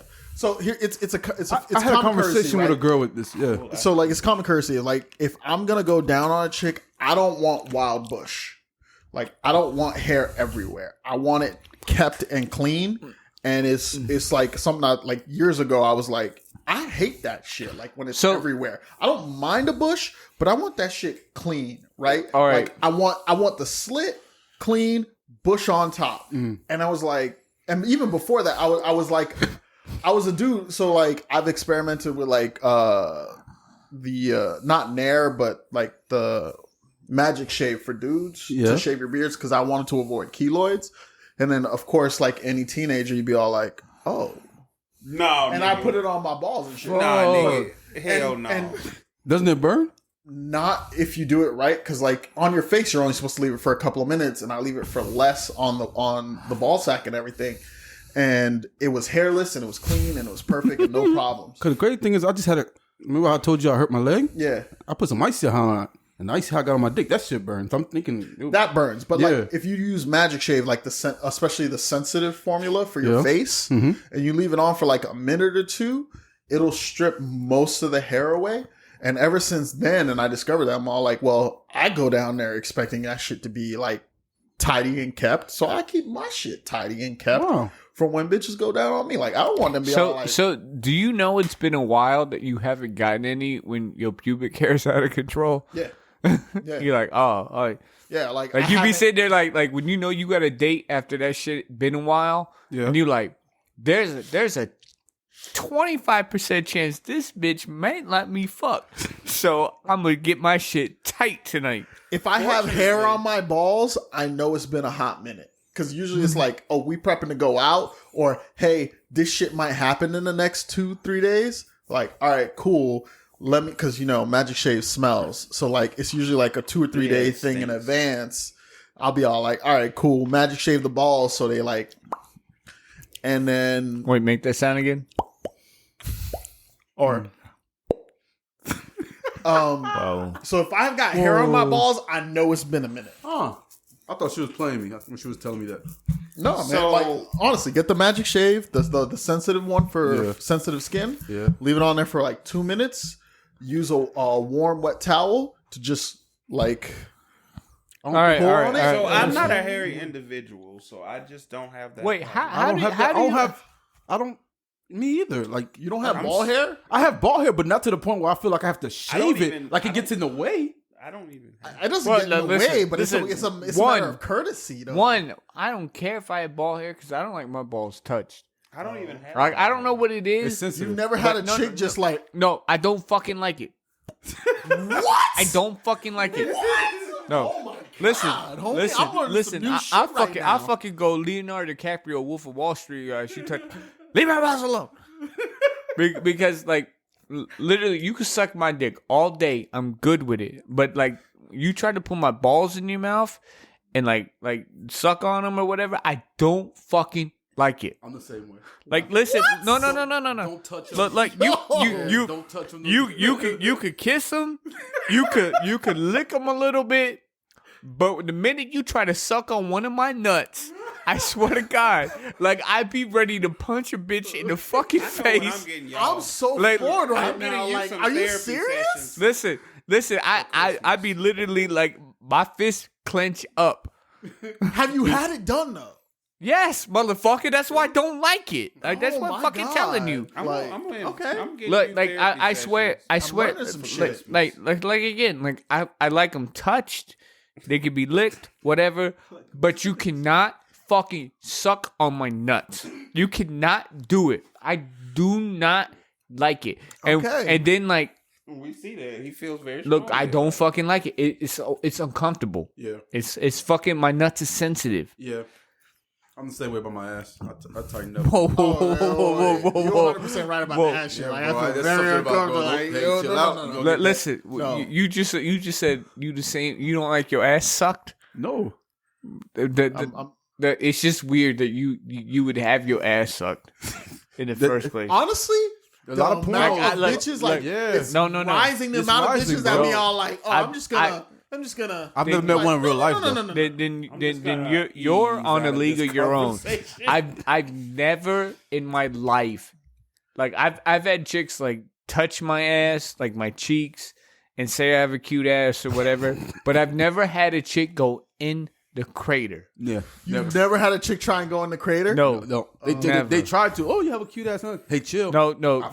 It's like Exactly. I have eyes back there. Exactly. Like my ass is there for looking only, bitch. Yeah, don't do nothing. Don't go touch. inside of it. Don't touch. This is Smithsonian, bitch. Don't touch. Don't touch. You look, don't touch. You break it, you buy it. Hey, look at Ergoff. Ergoff put the head down. He's like, because you know he like his ass licked. Y'all done said that shit in Patreons before, remember? Y'all was like, the two of y'all right there was like, yo, I've had my last lick. I love it. I love having my ass. I didn't say I licked. love that shit. I said I was uncomfortable as fuck. Our users can go back to the Patreons and fucking. They go back to the Patreon. I said I was uncomfortable. Because I was uncomfortable as shit. Yeah, no. I'm sorry. You said you'd let her lick the ass because you want the hit. Ultimately, if it came down to it, you said I gave up the ass because I wanted the pussy. Yeah. That's what you did. Yeah. Wow. He's like, look at him, look at his face. He's like, yeah, I fucking did it.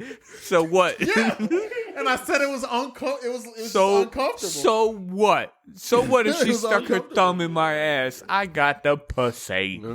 That's all that matters. Yo, that That shit is bad. I just don't like that. Like, it's not an Look, enjoyable. I'm just look back. Now when I'm hitting it from the back and I'm in there and I can feel my dick through her, then that's an enjoyable. Getting in her ass is different than her getting in your ass. Yeah, her getting in my ass is uncomfortable. But you've done it before. I don't enjoy that at all. Like, how many times have you been pegged? I've never been pegged. Oh, now whoa. I've never been pegged, but I mean, depending on how hot she is. Whoa. Too much. Too much. I'm not judging. Too much. Ergoff, tell about the time you was pegged. No, I've never been pegged. I mean, I can't because it didn't happen. Ghost, save me. Oh my God, these dudes need some therapy. Hey, y'all need some G. Listen, I'm the degenerate of the group, and I'm okay with that. You don't need. I am not judging. Y'all. Listen, I ain't never been pegged, but I mean, depending on how Hey, hot we got she a is. timestamp that one, man. Listen, Like- y'all don't have to be. You know what I'm saying? Y'all don't need therapy. Y'all need Jesus. No, y'all need therapy. Anyway, I don't need Bro. Jesus. Bitches is always calling Jesus, and you don't never show up. listen, I don't know, but I know this. That and going back to the whole injury shit, like I've sometimes fucked so hard that like I literally thought like I wasn't going to recover. So you never burst a vessel? Bust a vessel. Yeah, like I did. No, I ain't never bust no. fucking I hard ain't never enough. bust no vessel like you, but I have had that same situation you've had. Okay. See, I told you that shit. But Tell him, Morgo. but that it wasn't I ain't because never bleed from my dick. No, I ain't no. bitch. Listen. Like, but I didn't listen. He's talking about some serious though, like you know, like completely off rip. I know we joking here and shit, but you know, like I got a prostate, like I got what they call prostatitis, right? Which was a prostate infection, and then the doctor says like I get like reoccurring prostate infections. So he says like you know like in order to prevent it from happening, I have to have a steady regimen. Like he literally, like the doctor says, like I need to come multiple times a week in order. Look, I can't. no, dead ass. Yeah. No. I believe But the way you believe said it, you. I'm I like, believe bro, you. don't use that as an So- excuse to always be. No. Literally, it doesn't mean that like literally, like with my ex, I used to tell her that like when I first got it, I was like, yo, the doctor says I need to come multiple times a week, like because what it does is like when you start building up, like you ejaculating relieves pressure off your prostate, Yeah. right? So it's not prostatitis isn't like BPH, which is an enlarged prostate, but it can almost get there. So this is your Men's Health Act. So you know, like when I had a prostate infection, of course the doctor has to go stick his finger up your ass and fucking feel that. Do you feel like you gotta pee? Motherfucking feels like you got a finger up my ass. That's what the fuck it feels like. You know, so You didn't want to let yourself like it. no. I'm messing with Listen. I'm all about men's health, bro. Like I'm straight up, and I tell people that all the time. Like I've had a doctor's finger up my ass, I've but had it's two because you know I'm checking my health, and I've dealt with this issue at a young age. Like most people don't talk about their prostate till they're 50. Yeah. You know, I'm 34, and I've had a chronic prostate infection for like 3 years. That's like that's Which like that me and doesn't do gout. anything, but it's like your prostate gets infected, and a lot of times it's because like I hold my pee. So like when I'm at work, I gotta pee. So like I don't fucking go to the bathroom when I need to go to the bathroom. Like I fucking hold it, or like when I wake up in the morning and I choose to jack off instead of going to the bathroom at first. You know what I'm saying? Like so the fucking So the now you pee can't the pee, yeah, I the know. what no you can pee, but it's just that type of fucking shit to your body ends up becoming sense. something else. Because I'm on a regular measurement. Well, so like regimen. I said, I'm either self care or I'm getting taken care but of. on a regular basis. when I first got it, Mostly the chick self-care I is- was with, I told her that I was like, the doctor says that it's good for my health if I come multiple times a week. You know, he wasn't like every day, but he was like maybe 3 to 4 times a week, just to relieve the pressure. That way, it doesn't fucking fuck with your body. And she would look at me dumb. Like, bitch, it's for my health that you fucking take this nut. Well, it's overall healthy. I mean, it's overall do you care about my health? And she was like, motherfucker, get that it's away a from me. legitimate thing, especially depending on your semen production. Like, it could cause a legitimate issue. Yeah. So, you know what I'm saying? So, like, I've dealt with that, but with certain times, like, when I'm going through, like that's how I know, like, because I remember one time I came and I was like, what the fuck is that? What is that? You know what I'm saying? And it was like reddish in there. And it was like, I couldn't tell what the fuck it was. I knew what it was instantly. I thought I was dying. But no, like literally, like the issue was it was inside the condom. Oh. So like, but like for me, the lights is off, so you just kind of see some blood. Like you don't know if like the chick was on her period, she didn't know, or some shit like that. Last you know, day of her period, first. You day know of what her I'm saying? period. You know what I'm saying? Because I don't know how the fuck chick be bleeding from her body for fucking 20 years and don't know when the fuck that shit coming, if it come every month. But you never know. So it's like you didn't think, you don't listen. Some chicks be like that. That was no, bro. There's not certain signs though. But but it's not. It's not. I've never had a chick that did not know she was at least within 3 days of something happening. But they can switch up. Listen, I know, but I've never had a chick that did not know within 3 days. I'm a firm believer, and y'all could say what you want, but I'm a firm believer of that's God's way of telling you it's time for a break. You know what I'm saying? Like God shut that shit down for 3 to 7 days for a reason. Yeah. You know what I'm saying? And it'd be chicks that be like, oh, you could do it with a condom chicks, on, whatever. Like it when it's whatever. on. I don't give a fuck. I don't give a Y'all got fuck. extra lube. Listen, Extra lube. Listen, Yeah. I don't give a fuck what they like. I don't like it. I don't like blood on my shit, and then it's just something about sticking my dick in there, and then the blood be coming out. But how about she That- said I use a don't- towel? I don't give a fuck, man. I'm not really. I don't I'm want. not really with listen, the copper smell all over. listen. I don't get. It's just the blood in general. Yeah, it's like I don't like it.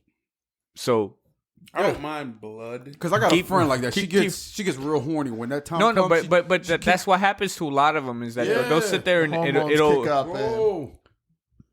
I'm good. Like I'm sorry that you get aroused by that, but me like copper doesn't taste that bad. What? Whoa. I don't like the sight. Look. That nigga a full player Look. freak. I'm here for it. Look, look. I'm 100% here because this this Patreon and shit. I'm here for But when I'm hitting that shit, I look down at my dick Yeah, All the time. all right? the time. and the last thing I want to fucking see is there. fucking blood. Yeah.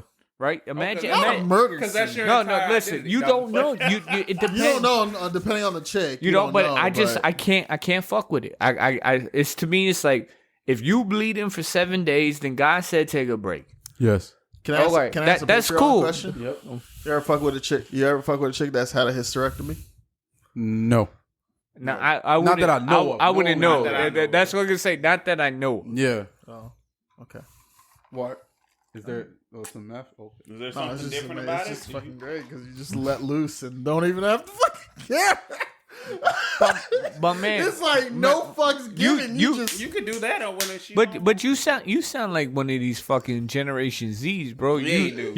You forget age is still a thing. I mean, like if you trust your Yeah, partner, yeah. if you trust your I don't give a partner- fuck how much I trust anybody.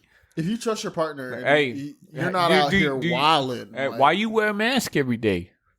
Because you don't trust these motherfuckers, right? Listen, I have a very. I guess that's true. Yeah, you know what I'm saying? Like who the fuck honestly now gets tested for HIV every 6 months? No one. But listen, there No, are no, signs. but What no, signs? no. There are no signs. No. No, I'm talking about. Not for HIV. I'm just saying that like Yeah. HIV, herpes, shit like that you don't know exist. There's no telltale. I mean, there's like no if telltale. you had HIV, like maybe at this point in life, you start losing weight, you get skinny, things like that, but you don't know. So it's like, how the fuck do you know? Like we're sitting here, we wear masks every day. We do social distancing because we're afraid of a fucking enlarged flu. But you got shit out, and Yeah. let me 100%. let me take you into this. I was having a conversation with my cousin the other day, and I was telling him about that shit. I was like, you know what's funny is that they found a fucking cure to COVID in a couple months. But AIDS been running around for 20 years, 30 years, 40 years. And they can make it undetectable, but they ain't found no cure. They can make it undetectable and non-transferable, but there's no cure. Okay, so be honest. All right? You guys here? Because we're going to go into this. Mm-hmm. You fucking with a chick. Yeah. Right? You're cool. And this ain't no 2 month fuck. It's maybe a week and a half. Y'all about to fuck it. She says, I'm HIV positive but undetectable. Nah, I'm good. Are you going to do it? No, good, but it's not transferable. I'm good, bro. I'm good. You know what I'm saying? I'm good. But that's what I'm saying. Right? So no matter what. Maybe we got wrap some Once you, once I mean, kudos to them for fucking telling you, and being upfront.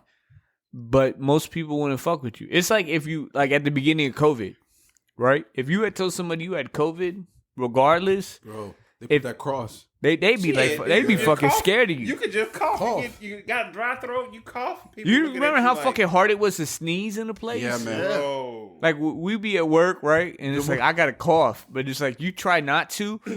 Because, the minute you cough, people is like, oh my God. And it's like, this is a cold. You got that Rona? The thing about COVID that's different than AIDS was that the fact that COVID could kill you in 2 weeks.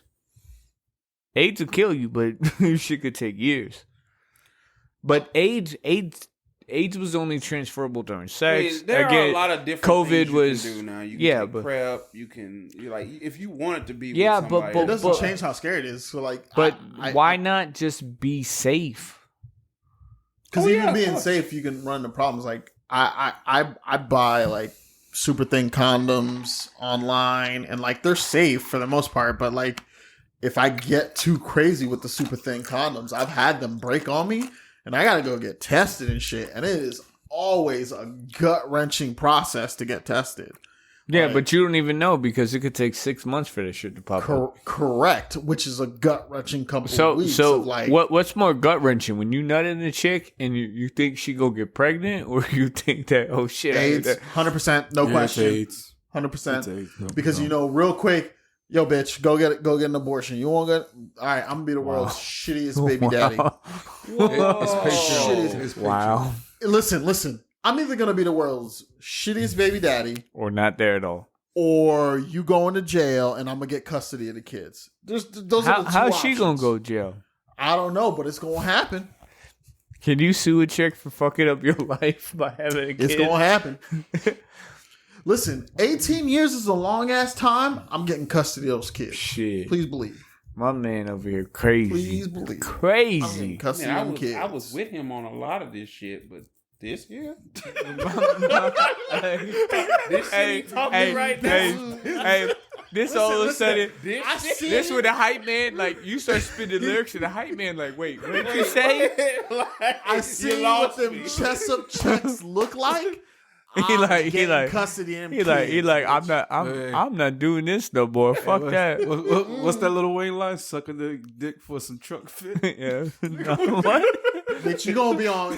I'm gonna get custody. And you of the kids. sit there with a truck fit hat on. You gonna be. You looking bad suspect. F that. I ain't doing that. My man, why don't you put a Grey Goose bottle down? Listen, why you trying to take this Grey Goose from me, nigga? Calm down. Why you stroking that Grey Goose bottle like that? Right? Yeah, because this is a Grey Goose. So anyway, we digress crazy, and shout out to the I digress stuff that's available at 2dabcrew.com/merch. Right. You know what's crazy? And before we finish that shit, is that Ghost be wearing the Bro You Trash shirt, and he be getting mad motherfuckers that want to buy it. I know, man. And apparently, we don't know who it was. We don't know. But it was somebody at the Florida Mall wearing a 2Dab Crew shirt. Yes. What? And we asked him, we're like, hey, describe him to us. We don't know who it was. Yeah. It was nobody that was. Yeah, Ghost. He was bald. It was you? It was you? It was you at the Florida Mall? A couple weeks back? Yeah, when I was shopping for this. Wow. Oh. Wow. Here I was thinking we was like popping, but it's just the regular motherfucker. Hey, but at least know I'm out here repping. Hey, people starting to notice what it is. They starting to notice it, bro. Yes. Hey, so anyway, like I would say, like injury wise, like fucking to I can't breathe. That's the thing. Nothing seeing red. That's the thing. The happy dog leg. You just on some other shit. Like I don't know what it is. Like me, like I swear to God, like I be having fucking. I think that shit ruins me the most. Like that's what the doctor told me. The doctor told me that like my own conscience be fucking with me way too much. You know, like I be so mathematically thinking about shit that it'll fuck with me. Yeah, your brain works different. I like it. Yeah, I see numbers. Like every time I see you, I think numbers are just like. Yeah, it'll be sometimes like I'll be trying to get my dick sucked, and then it's like I'm just thinking about some other shit, and I can't even like stay hard. Wasn't that what you're supposed to do? So you don't come? Think about something. No. Like I completely lose the arousal because I'm not there. Right. It may feel good. But like to me, like my stimulation is like more mental than it is physical. Yeah, I think they'd be like some people like yo like you know whatever could happen to your dick, and then you be all right because you know it's happening to your dick. It's a physical stimulation. Like to me, it's not a physical stimulation at all. Like it can't. Yeah, your mind can definitely. Like my mind fucks with me so much that like literally like I do my best fucking like. Early morning or late night. I see that too. Because morning. like if I'm fucking in the middle of the day and you try to come out at me and I'm thinking about this, I'll be thinking about 1,500 fucking things. Yeah. And it's hard for me to ADHD? I'm what? You got ADHD? I might. All of us have a little bit of form of it. Yeah. Yeah. As someone who's known for that long, yeah. Honestly, to me, the best fucking is like just to me. You wake up in the middle of the night, you're like, yeah, but that's what I'm saying. Like it's the times where you not thinking about it. Yeah. Like there's no anxiety or pressure or fucking. It's just like literally you like the only thing on your mind right now is I want to fuck, or I wake up and I'm groggy. Yeah. And it's like I'm not thinking about too much. You try to fuck me in the midday, that's the worst time. Like literally, like if you trying to fuck with me, like trying to get some midday dick, ain't gonna be the best dick you gonna get from me. You can't go inside of what. No, I can't turn my brain off. I'm fucking intelligent. I can't do that. Next question. He intelligent. He can't. Hey, I'm sorry. I can't do it. If that turns you off as a chick, then I'm sorry. Like that's why God invented the fingers. Play with yourself. Move on. You know what I'm saying? So what else we got on the docket, man? Like we had a whole bunch. Whoa, what the fuck? Yeah. Actually got text messages today. Yeah, I got a text message too. Something I don't want to hear. Talking a whole bunch of shit that I ain't trying to hear. All right, so I don't know if this is a regular thing or not, but we're gonna talk about the Joe Budden podcast. We're gonna leave that shit for the next one. Of course, we gotta talk about the Joe. We gotta talk about it, man. All right, I feel like the Joe Budden podcast is like a spiritual father to this podcast, and I want to talk about it to make sure I don't get Joe Buttoned. Wait. Ghost got to go to the bathroom. Hey man, quit letting out my business. My man got to go drain the garden snake. All right, so while we talking about this, Ergoff, where the hell you been? Yeah, please. So my endeavors don't require the full. No. I want Go ahead, but like obviously, like we doing a lot more alcohol abuse than we usually do on podcasts recently. I know. Do we need to talk? Do we need group therapy? No, fuck that. I'm drinking. I pre-made like a whole bunch of margaritas. They in the fucking fridge if you want more.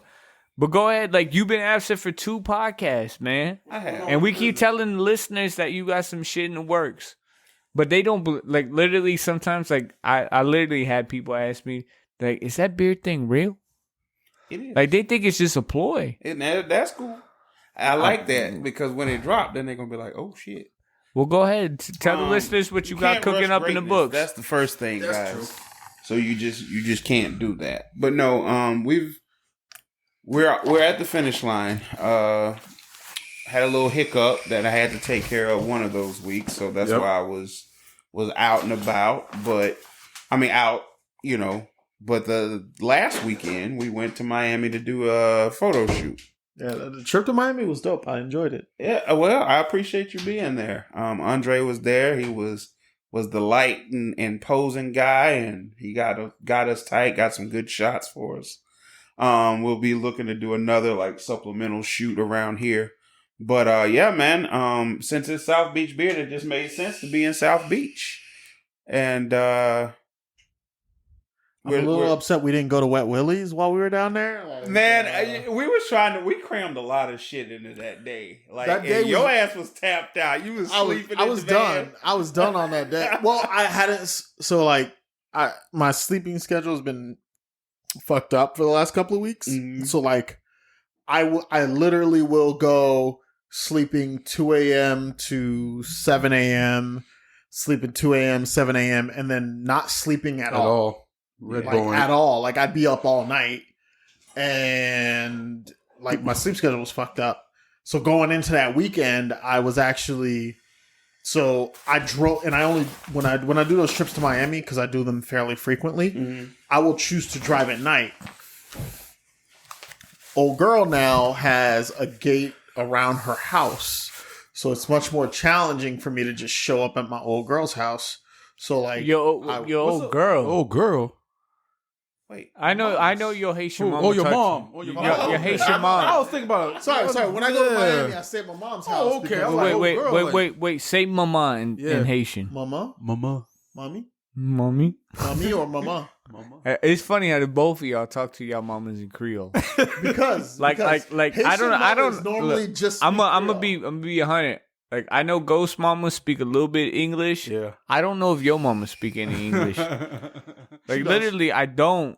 But it's like when they get on the phone, not only do they start speaking in Creole, but it's a whole different tone of their voice. Yeah, man. Right. I get terrified. And it's like it's great because like, it lightens a little bit. My mom, turns into no bass in my voice when I talk to my mom mostly. But my mom, she's a U.S. citizen, and when she was taking her U.S. citizenship test, she had to learn all the states. Yeah. So then she learned Massachusetts. So she pronounces it Massachusetts. which translates into English as walking in socks. That's hilarious. I like that. Bro. That's why whenever I'm about to talk to my mom, I'm like, Ben, hey man, don't laugh. I always have to hey, don't laugh. Just chill. But I speak to my mom in a mixture of English and Creole because I do the same thing. Like my Creole's not bad, but no, it's bad. Cause when you go back home, they laugh at you. So Haitians in Miami don't laugh at me. Haitians from Haiti laugh at me for my Creole because it's so not like proper, core proper Creole, exactly. Which is fucked up because those motherfuckers learned French in school. Yeah, Creole is the fucking hood language. Yep. But whatever, judgmental pieces of shit. They clown on my Creole and shit when I go back to like Haiti, which I haven't been back in like 20 years. But jeez, like. What reason is there to go back to Haiti? Mine is 10 years. I haven't been back in 10 years. My mom got all her peoples like, literally, out. You could go to the other side of the island, hit the Dominican Republic. I want to go to the Dominican Republic. I don't speak Spanish, but I got a couple Can I ask a question? Yes. And I don't know. I think I know what you're going to ask, but I'll let you ask. Go ahead. What do you think I'm going to ask? What's the difference between a black Dominican and a Haitian? No. Oh, okay. How come? I was gonna say nothing, how come in society, right? And this shit may take the podcast way over, but why in society are Dominican women looked at as like luxury, but you don't hear the same out of Haitian women? They are luxury, my friend. They come from the same. Listen. Just because you've been with a Haitian woman before, don't stop. Equality. That's. I mean, like literally, like if you listen to songs, they talk about like Puerto Ricans, Dominicans, right? You don't hear a lot about Cuban women, Mexican women, shit like that. But Haiti and Dominican Republic are the same place. Yes. But how come it's such a difference in caliber of women by popular standard? I'm not saying that Haitian women ain't beautiful, anything like that. I'm not going into that. I'm just saying by popular standard, Dominican women get so much publicity. Haitian women don't get none. So I like it. The difference is like Haitian Right? women. It makes sense, right? How I said it. Yeah, I know you. So Haitian women are typically darker skin, so they're just considered black, and Dominican women are gonna typically be a lighter or fairer skinned, which instead of being considered black, most of themselves and a majority of the world considers them Hispanic. So even though like there are like you see, forget me because you're darker than I am, Ghost. There are Dominicans that are darker than Ghost. Same as Sosa used to be that way. Used to. Right, but they're from the same indigenous people. They're like they are this like DNA wise, they're 99.9% the same as Haitian. But if you look at a Dominican darker than Ghost, he'll be all like, "Don't you dare call me Haitian or black. I am Dominican." But it's the same shit. It is literally the same shit. It is the like basically, to put it in the crudest words possible, Dominicans are the house niggers of. Oh wow! Why you guys you said that shit with a hard ER? I did. And for purpose though, for purpose. No. We don't do that on this podcast. All right, so Dominicans are the house niggas. Okay, there you go. That is Espanol. I do it because so the reason I choose to do that is because not all, a good majority of Dominicans want to argue, right? Because like they say they're not black. They want to pretend they're not black, but literally Dominicans are a mix of black Africans and the indigenous people that were on the island before anybody got there. I got a question for y'all. Into that, when you call somebody black, right? Like you be like, "Yo, he black." Like, are you talking about like their nationality or the actual color of their skin? Because to me, because I look at it as just the color of your skin. Just the color of your skin. You know what I'm saying? Like I don't want to say 15 different colors. Well, the color. You know what I'm saying? Like brown, black. You know, because in technical term, then we would be peach if we was white, or like I'll use like for all y'all be black. Whether you light brown, dark brown, medium brown. Drake I got going on. Listen, I'm just saying like black to me isn't a nationality to you. Right. It's just a color of your skin. You know what I'm saying? So you black. Over time, the way ultimately the master system that's literally been since day one of human beings has been the class system. Yeah. It's either you have or you don't have. And the way they control the people that don't have for a good majority of the time is like, hey, you may not be as rich as me, but if we start off back in Egypt, they'll be all like, at least you're not Jewish. And then it went from at least you're not Jewish to at least you're not Irish. And then it went from at least you're not Irish to at least you're not Chinese. At least you're not, if you're not at least Chinese, at least you're not black. It's always been at least you're not black. For a majority of our current history, it's been at least you're not black. And black has always been the lowest level of that class war, basically, right? Because it doesn't matter how poor you are, right? Forget the fact that this dude over here is ridiculously more well off than you are. At least you are not this other thing. And for a good majority of what our current history has been, the focus has been at least you're not black. In the 1920s, before, because they were like, well, black people aren't even people. They were like, at least you're not Irish. at least you're not Jewish. The whole Nazi anti-Semitism thing, that was widespread. People hated Jewish people. People hated Catholics. People hated Irish people. And then once black people started being considered people, right? Then it became, at least you're not black. And that has literally been the floor for the last 150 years.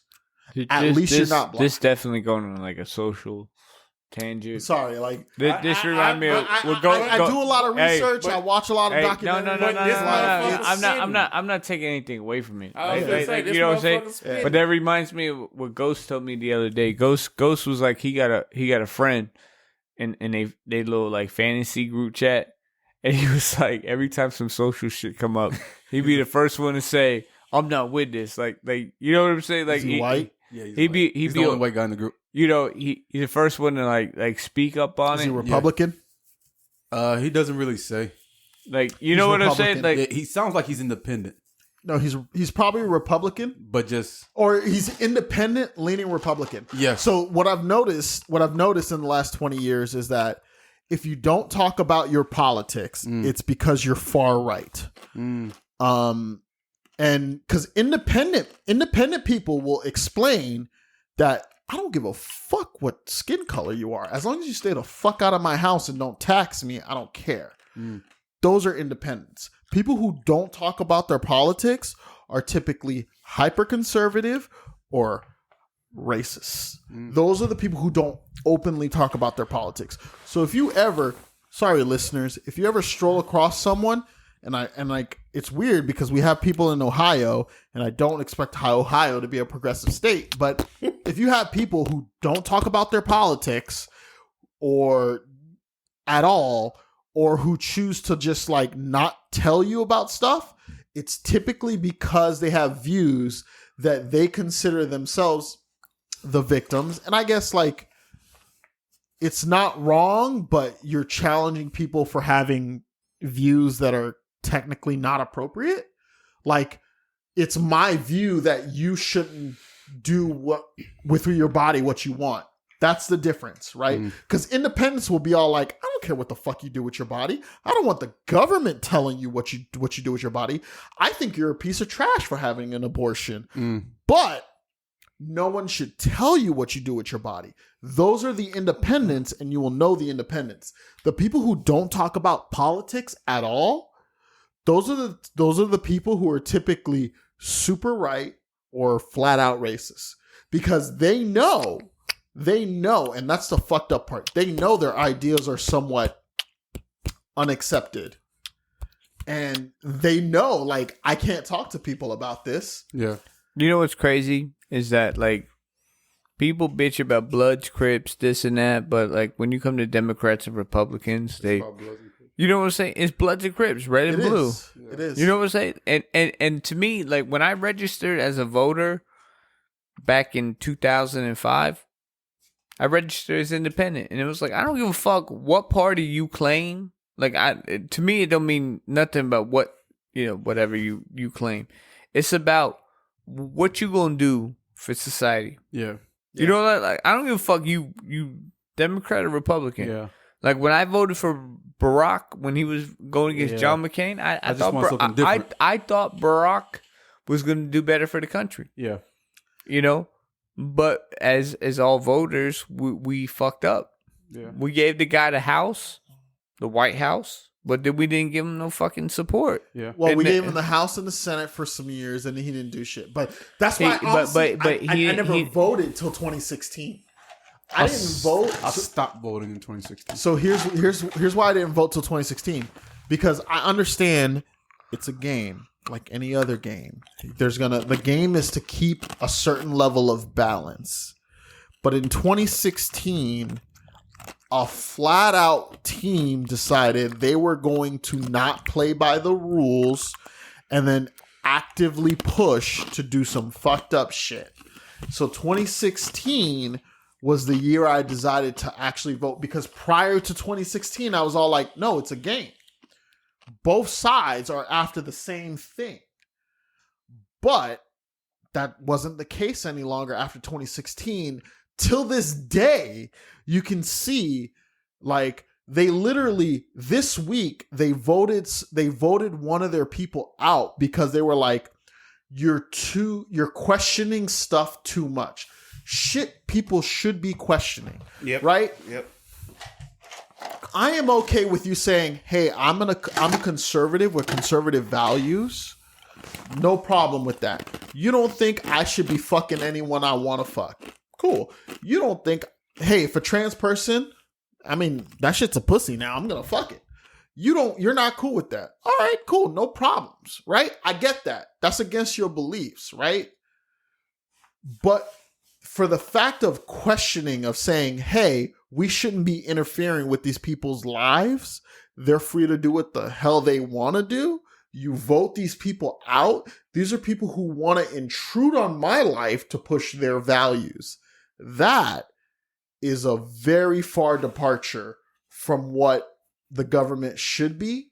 And there is a team now who endorses that completely. So they are mad because they're saying we are pushing progressive, non-religious agendas on the entire United States. But at the same time, instead of taking the independent position, which is do whatever the fuck you want as long as it doesn't interfere with other people, they're taking the opposite angle of going all like, no, you got to do what we say. And that is why I started voting. Because it was no longer a game of, hey, we're in politics, we're going to do what politics do, which is make money and stay in power. They were like, no, we're going to push this agenda hard. And if you question this agenda, you're not with us.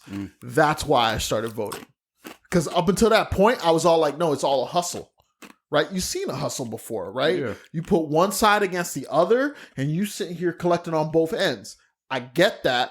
I respect the hustle because I grew up in a hustle environment. I understand. But when you start picking literal sides, and the side you pick is the one that is the most oppressive because we're black, you know? Whoa. You're not black, but you're poor. You might as well be black. You saying I'm poor? You grew up poor. He's middle class. You grew up middle class. I grew up lower, little lower. You can't say it. I'm gonna say it. You a nigga. So moving on, we black, and it hits us first and worst. I heard that phrase, and I got explained to what it was. And first and worst. Yeah. So whenever you look at some legislation in the government, and if you are African American, you need to understand it's going to hit you first and worst. And when you put it into those contexts, gun laws, first and worst. Because the cops pull you over, the first thing they're going to fuck your ass up with is, you got a gun? Oh, okay, I fear for my life. And we all know how the last 5 years have played out with that, right? This motherfucker spin. Right? So I heard the term first and worst, and it was explained to me, and I was all like, any law you want to push as an African American or an urban individual in general, right? Basically, not even black person, non-white woman, whatever law you want to push, just think of first and worst. Because you, Powder, I ain't gonna lie, man. If I was a cop and I pulled your ass over, I think you was a hillbilly hood nigga. So, you know what's funny? It's funny you say that because, like, I know this like I shouldn't do it, but so the other day we was doing. Remember when we was going through a bag check, right? So they randomly stop people with bags and check their bags. Mm-hmm. Now recently I've been carrying a shoulder sling bag. It's smaller than a backpack. And if y'all know me, I always got a backpack. Correct. Always. You know, usually I got like fucking phone charger most in there. Niggas do. Well, no, just because like I'm always far from home. You know, anywhere my destination, I'm 40 to 50 miles from home. Phone charger, glasses case, fucking lens cover, shit like that. So I got the small, shoulder bag on. And we're going through this bag check. It's me, Ghost. It's a white dude in front of us. This motherfucker got a backpack on. A full backpack. And he's holding like 3 fucking reusable, or those like fabric bags. Publix bags, whatever, full of shit. He walks through bag check, keeps going. I look at Ghost. I'm like, yo, watch. Watch, I get stopped. He goes through. I go through. They're like, to the left, to the left. I'm like, what the fuck, you Beyonce? And then it was like, yeah, they want to check the bag. And literally small enough bag. Like, granted, it's a bag big enough that it probably could have had a gun in it or some shit. I got a concealed weapon permit, so I ain't even worried about if I had it. But it was like, they pick and choose who the fuck. So the dude in front of us with the backpack, you know, he's an older white dude, you know, probably in his 40s, 50s, like that. They didn't even stop this motherfucker. They didn't even stop this motherfucker. And literally in my backpack was a phone charging cable, my fucking sunglass case, my reading glasses, and a pair of fucking AirPods. And an extra mask if I needed it. That's all that was in my bag. But this motherfucker literally stopped me, but the motherfucker with 3 bags that let go through. Correct. So like I completely get it. Like I don't even think people discriminate based on color anymore. Because every time I walk into a Best Buy, I swear to God, when these motherfuckers like, you need some help? You need some help? Like, no, I'm good. Well, if you need some, like, I'll grab something and be like, you could pay for it right here. I'm like, I can pay for it in front too. You know what I'm saying? Like, correct. Like I dress urban, and I feel like because the way you look like you from the hood. I'm gonna treat you like you from the hood, but it's like the only reason you look like you from the hood is because you from the hood, right? And that's why I don't like cultural what's the word? Deappreciation, deappropriation, because. You know what I'm saying? Like, the reason people's clothes was big and baggy and shit usually is because it was a hand-me-down. Correct. Right? Your older brother had it. Now you gonna have it. You gonna grow into it. You move on. But it's like some people just take that shit and run it and call it culture. But it's like, I don't know any motherfucker in the hood that I grew up with that if they didn't have a chance at a better life, they wouldn't take it. So it's just like, honestly, so like, it's just like soul food. Soul food is the result of making the best of a terrible situation. Yes. And yeah, they said that in the Boondocks, man. You're right. It's through like chitlins. Who wants to eat? When you can eat the breast of a chicken or the wing of a chicken, and that's delicious. But, and that's good. But they said that fuck wants to eat chitlins. But that's why they said that, you know, and people laugh at the Boondocks as a show, but they said it in the Boondocks. It was like the soul food was like Big Mama used to cook the food, but they didn't realize that the food they was cooking when they called the soul food is because it was the leftovers that they got from correct. They made the best of a terrible situation, but then through cultural appropriation, they're all like, "Oh, it's this hip, you know, like soul food movement type thing." No, they made the best of a terrible situation, and then people turned it into, and like they assumed that was culture. You think people, you think black people didn't want to eat like chicken breast and chicken wings, yeah. Like and other fine cuts. What the hell we could have made with that? Right. It's literally making the best of a terrible situation, but that's not the way it's taught, and that's not the way that people interact with it. And it's crazy because I felt like I was one of the few people that knew that. Because have you ever heard of a hoe cake? No. So it's like cornbread, but it's in the shape of a pancake. And the reason being was because obviously the black slaves didn't have, pans and pots and pans and stuff. Mm-hmm. So what they would do is clean off a hoe, hold it over the fire, and pour the batter on the hoe and cook the cake. Mm. So that's why they call it a hoe cake. And a lot of people just didn't even know, because like now, obviously they still make them, but they put them in a pan. This, that, or the third. But yeah, like those kind of things, like my mom and my grandmother, they made sure, if they had the interesting information, to tell people. But yeah, I grew up on a farm, and my grandfather was a hog farmer, and people, even though we didn't have to eat that shit, but people would want chitlins. Yeah. And so I had to clean them. And I was like, at that point, I was like, I'll never put one of these in my mouth. Like, for real, I don't need to. Like, we got the whole hog. So why do I need, you know what I'm saying? Why do I need this part that stinks and I got to stick a hose in and blow it's not. Cleaning them will change your mind about them. So, like, one of the positives and negatives of being Haitian is that, like, our people are still very, like, a lot of the tribal roots follow through. So, like, our people live a long time. Yeah, my grandmother died in 2006. Mm-hmm. She was 103 years old. Because they in 2006, right? Like, she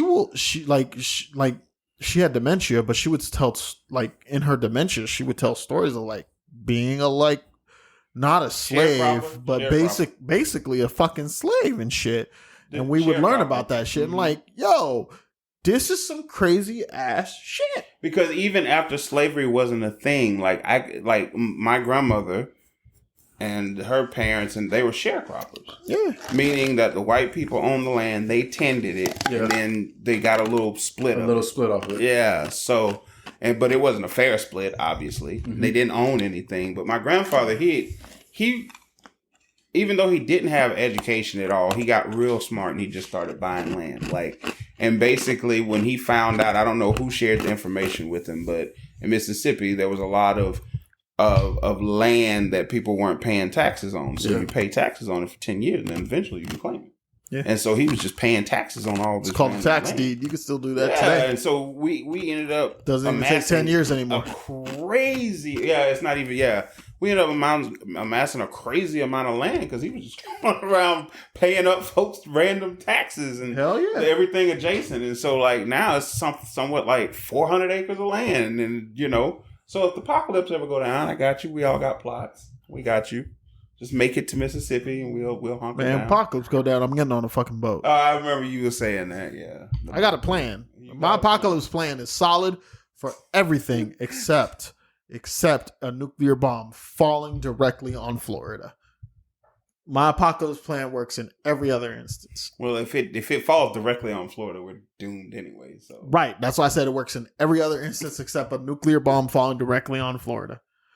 Correction, directly on Central Florida.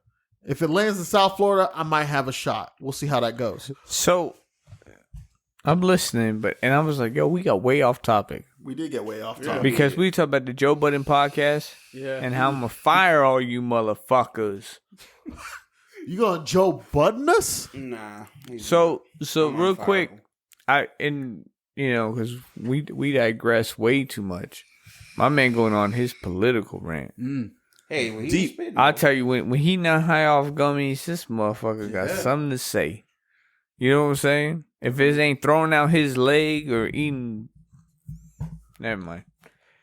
Anyway, so on the Joe Budden podcast, if you listen to it, like the Joe Budden podcast is a big influence for me. Like it was one of my favorite podcasts to listen to. Problem was it was a little long. Yeah, like 2 hours. Spotify exclusive for a while. It was one of the first Spotify exclusive podcast, and then they broke the deal. They was out everywhere, and then the boys bounced. Yep. They came back. Mm-hmm. Then Joe fired him. Said, "Motherfucker, you fired. You in the breach of contract. You breach of contract. You fired." So, were they really boys though? So it started out they were all friends, and they were doing the podcast. But could you do that to your friend? Be honest. But okay, so I really want to talk about this because like I feel like we're early Budden podcasts. Yeah, like I've always like a lot of my podcast experience comes from the Joe Budden podcast. Oh. Like when it says like you listen to podcasts, we do. And granted, we do some things like the Joe Budden podcast. Like we'll do the cold intros where we just start talking and start recording off rip. We go about some random shit. The thing I always liked about Joe Budden podcast was they weren't politically friendly. They just said what the fuck they wanted to say. Yeah. And it was always, Rory Maul, Joe Budden. He ended up getting Parks in the side of it. Yeah. So I loved listening to it. Yeah. I mean, it was very urban demographic. I think the whole 2 episodes a week kind of took away from some of the shit they had to do because it started stretching content out. But he fired homie on the latest episode of the podcast. Yep. So what do y'all think about that before I'm going to give you my 2 cents? I mean, me personally, I was never a fan of the show.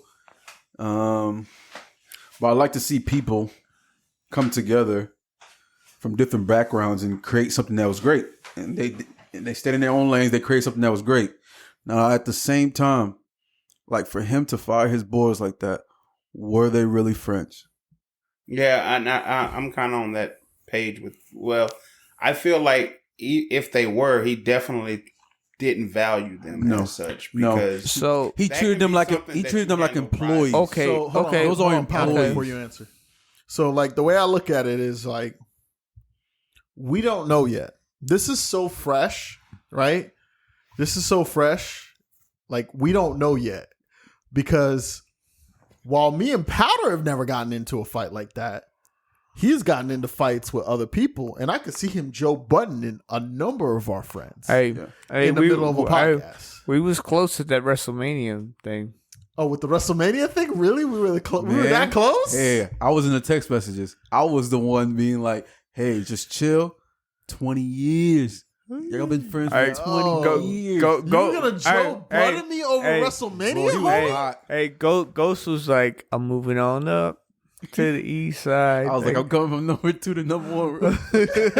You coming from my spot over WrestleMania? Hey, that boy was hot, man.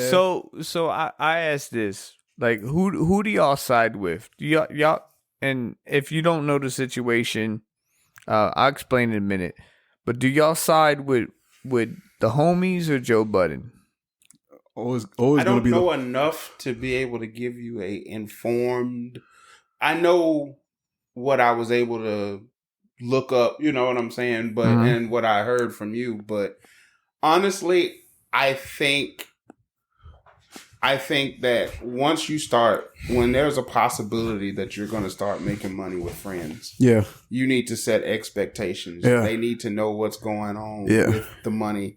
You need to be, and then there's also even more so because you're friends, there should be transparency. Yeah, just because you're the person that brought the most money in, you decided to do this as a team. Exactly. I have issues when a company is not transparent. So for you to be in business with a friend and they don't have absolute transparency, and people are making unilateral decisions, you know, that kind of rubs the wrong way because it's either are we your employees or are we your, you know, are we co-hosts? Because if we're employees, then you definitely need to have it right. All right, so here's where I start going against y'all because now, mind you, I only know it from the Joe Budden side, but what sold me on Joe Budden not being in the wrong, I didn't say he was in the right, I said him not being in the wrong, is that his homies sent a representation, which is more or less their legal team, right? Because like, even though representation is not lawyers, right? Those are just managers, right? Yes. You're literally sending the legal arm of your presence to your homie to go like, yo, we need to talk about money. How do you not know that there wasn't a conversation had? We don't. That's why I said, that's why I prefaced this by saying we only know Joe Budden's side, right? We don't know what conversations happened directly between Joe Budden and his homies. Yeah. But from the podcast that was put out and from what we do know so far is like, it didn't go like, you know, Dre didn't go to Powder and be all like, yo, what's the money situation looking like? I'm not happy with the money situation. Yeah. It was literally me sicking, you know, my lawyers or my representation from a legal standpoint on Powder going all like, yo, what's the money situation looking like? I'm not necessarily happy.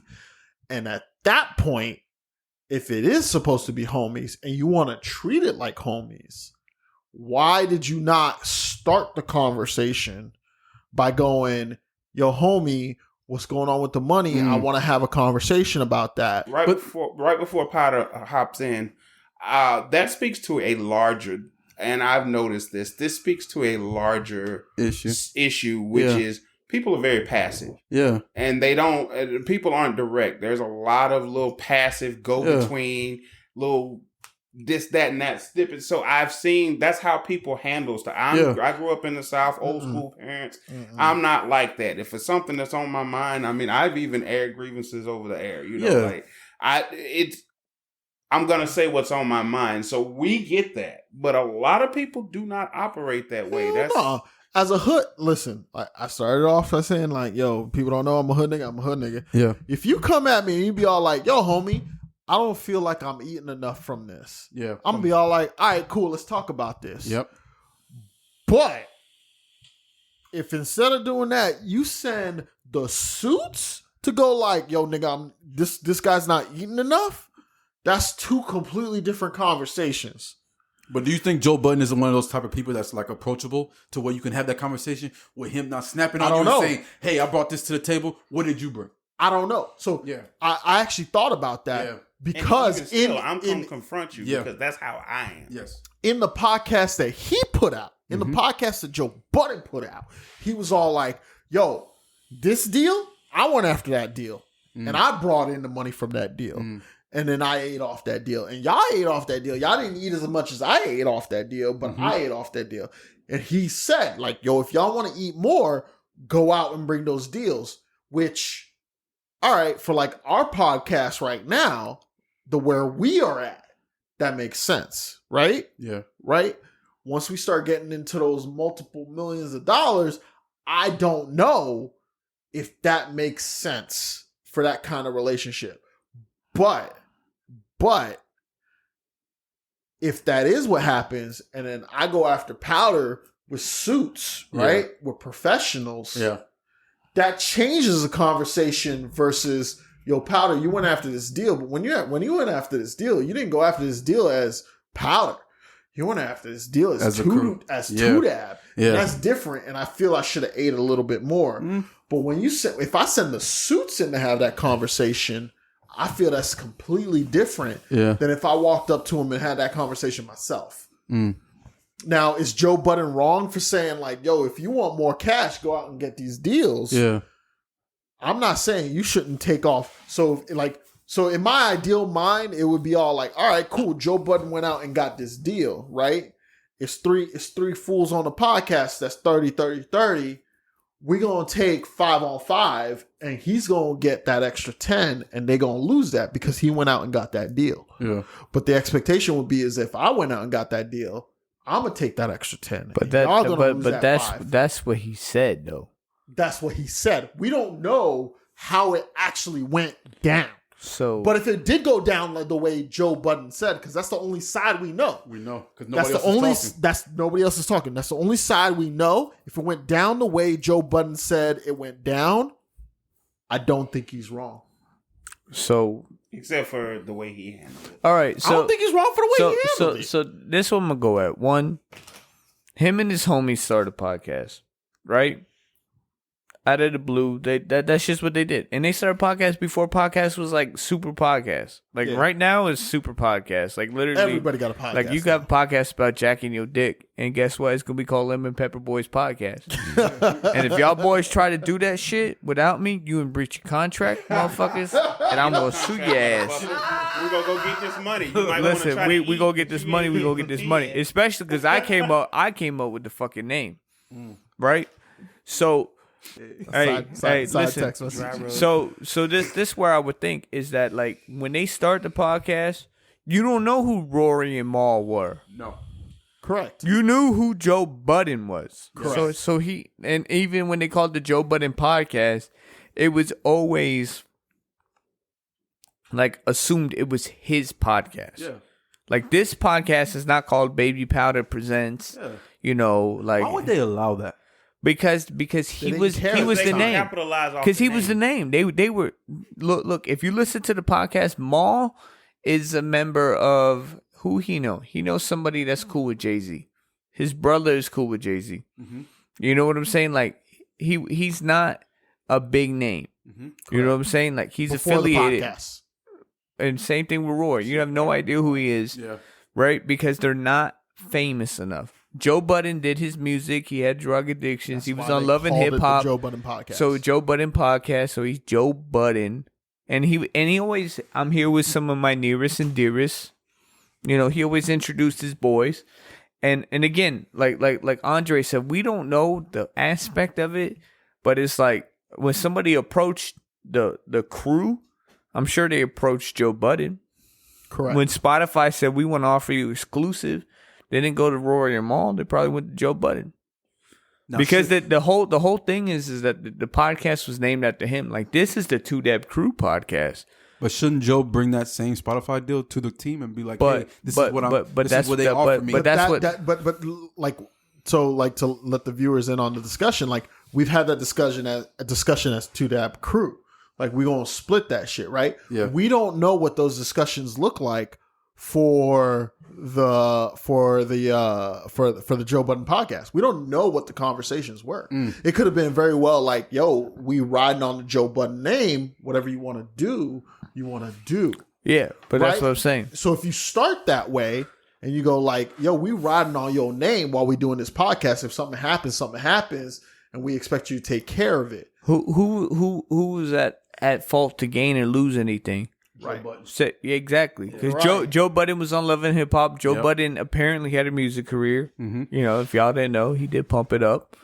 You know, so his reputation was on the line. Yeah. You know, if Maul or Roy, whatever, you know, happened, whatever. You know what I'm saying? So, like, I agree everything with Andre. If I'm bringing representation to the table, like me as a partner, like I would understand success. Like I'm not successful by myself. Like I could be Baby Powder presents, Baby Powder talks, but like my representation and my brand is based on you guys, right? The little quarrels we get into, the agreements, the disagreements we do. Whatever, it's us as a group. Yeah. So like, if somebody came to me and said, "Hey, I'm offering you $150,000 to sign here on the dotted line," I'm gonna fucking sign on the dotted line. Fuck you guys. You know what I'm saying? Like, no, I'm you know, like maybe I sign on the dotted line and maybe I try to fucking eat off that dotted line though. But you know what I'm saying? I know Like, he wouldn't do that. you know, I like, know you too well. He wouldn't do that. He wouldn't do that. you know, He would bring it to us. I would talk to you guys to be like, hey, they're offering us $150,000 to do this for 2 years.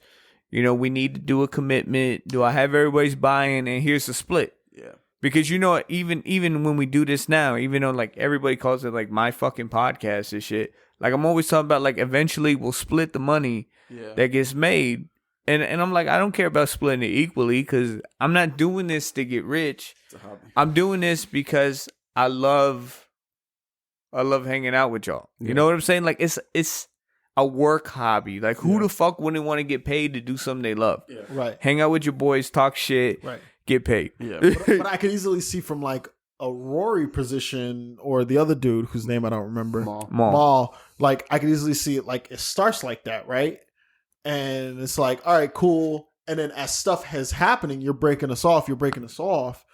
But All right, you eating more than we eating, right? Yeah, but like if you're but this is where I see the Joe Budden side. Like if you the one out here, and like you may not be producing in the traditional sense, but you the one out here getting shit to happen. Yeah. And you eat a little bit more than I eat, I'm cool with that. Yeah, me too. And then like if I think it's a situation where if it starts like that, right? And like, all right, cool, you eating a little more. It's like, all right, hold on. I feel like I'm pulling my weight. I want to eat a little bit more. Yeah. It's two different conversations versus I go to you and go like, yo, I think I should be eating a little bit more. Yeah. Versus me sending in a suit. And like in this case, it was management.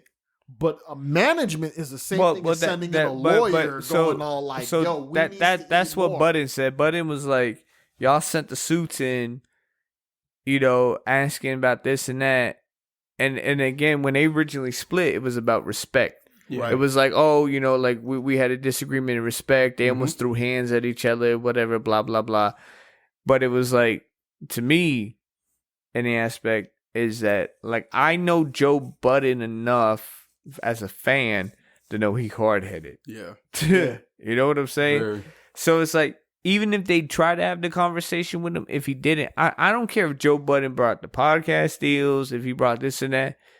The thing is that if Joe Budden if we should all know our roles. Yep. You know, when you guys come to the podcast, you know, are you an equal member or are you a supporting cast? It's just like basketball or football. Yeah. You a starter or you come off the bench. Yep. You know your role. Doesn't mean you contribute any less or any more, but you know your role. Yeah. Right. And I think that was something that with them that they thought their role was different than what Joe Budden thought their role was. Because it's like, in his eyes, he brought the Spotify deal. Right. Spotify wanted I'm going to sign the deal because we're going to do this. He went to Patreon. He left Spotify, went to Patreon. He got the Patreon deal. Patreon labeled him as like a director of creative operations or some shit like that. So he's getting paid for that. He's got a Cash App deal. And I know he was always paying everybody, but I think the problem was they was looking at it like we equal partners versus we role players. Yeah. And it could, because maybe the terms weren't discussed. You know, so that's why I side with Joe Budden, because in the podcast that he put out, he was literally like, yo, you go out and get the fucking deals. You eat more and I'll eat a little less. Not much less, but I'll eat a little less. And that's what led me to believe it was like they were getting these deals. And for instance, example, random ass numbers, it's $100,000 deal. And instead of splitting it at 333, this Joe Budden was eating at like 60 and these other twos were eating at 20 or whatever that ends up looking like. Or 40, 30, 30 or something like that. Right, 40, 30, 30. Like, that's a little bit more fair now. 60, 20, 20. So, but more realistically, it was like 40, 30, 30. And they weren't happy with that, right? Which I get, because it looks like a lot for what you contribute. But he was the one getting the deals done. And then he literally said in the podcast, like, go out and get the deals done. And I'll eat a little less on those deals. And to me, that's the thing that was like, okay, that's the difference. But here's the thing. So his name sells, and that's the trajectory it started. I'm gonna be perfectly honest. All right. I'm gonna let you finish. I'm gonna let you finish. He's got some kind of brand recognizability. Correct. So that's what kind of started the trajectory. Because if he was average, power, you know what I'm saying, he would have to start from the dirt like us. Mm-hmm. However, he's a little bit, so they're capitalizing on his minor celebrity or major celebrity, whatever you want to. And so at this point, now it becomes something different. But he's not sitting on the podcast talking to himself. Exactly. So even though he's getting the deals, it's because he's the minor celebrity. But he's still, and they're his homies, he's still not sitting on the podcast talking to himself. Exactly. Right, but that's the thing. He's the one going out working these deals. It's not like, hey, I'm Dre, I'm on a podcast with Powder. Is he going out there working those deals, or the deals just coming to him? Yeah, the deals coming to him, or is it people? It doesn't matter. But no. It's about a channel. It's about a channel. But if I go out and I work a deal for 2Dab Crew to get like a sponsorship for a podcast, I expect to eat a little bit more off that deal than y'all. I completely disagree with you. I went out and I did the work. I disagree with you. But here's the thing: it doesn't matter where the money is coming from. No, I'm gonna disagree. I'm gonna disagree with Andre real quick, because like if I went out and got a deal for us, like then it would be for us. You know what I mean? But we started this thing as a collective, that it was a group. You know what I'm saying? Like, and I think that's the difference, is that we know it's a group. Yeah. Because I'd be 100%. Like I said, nobody wants to fucking listen to me. And I'm only as good as the topics I can discuss. And when I throw something on the wall and it just fucking sticks versus bouncing back, it's not entertaining. Yeah. You know what I mean? So like, yeah, like maybe I got the deal. Maybe I brought the deal. And I'm very charismatic. So like 90% of the podcast is me. 10% of you motherfuckers. Here's my I'm just saying, like, you know what I mean? Like, if we're chasing the bag, right? And this is just to me. But are we chasing the bag? But I thought we was chasing pussy.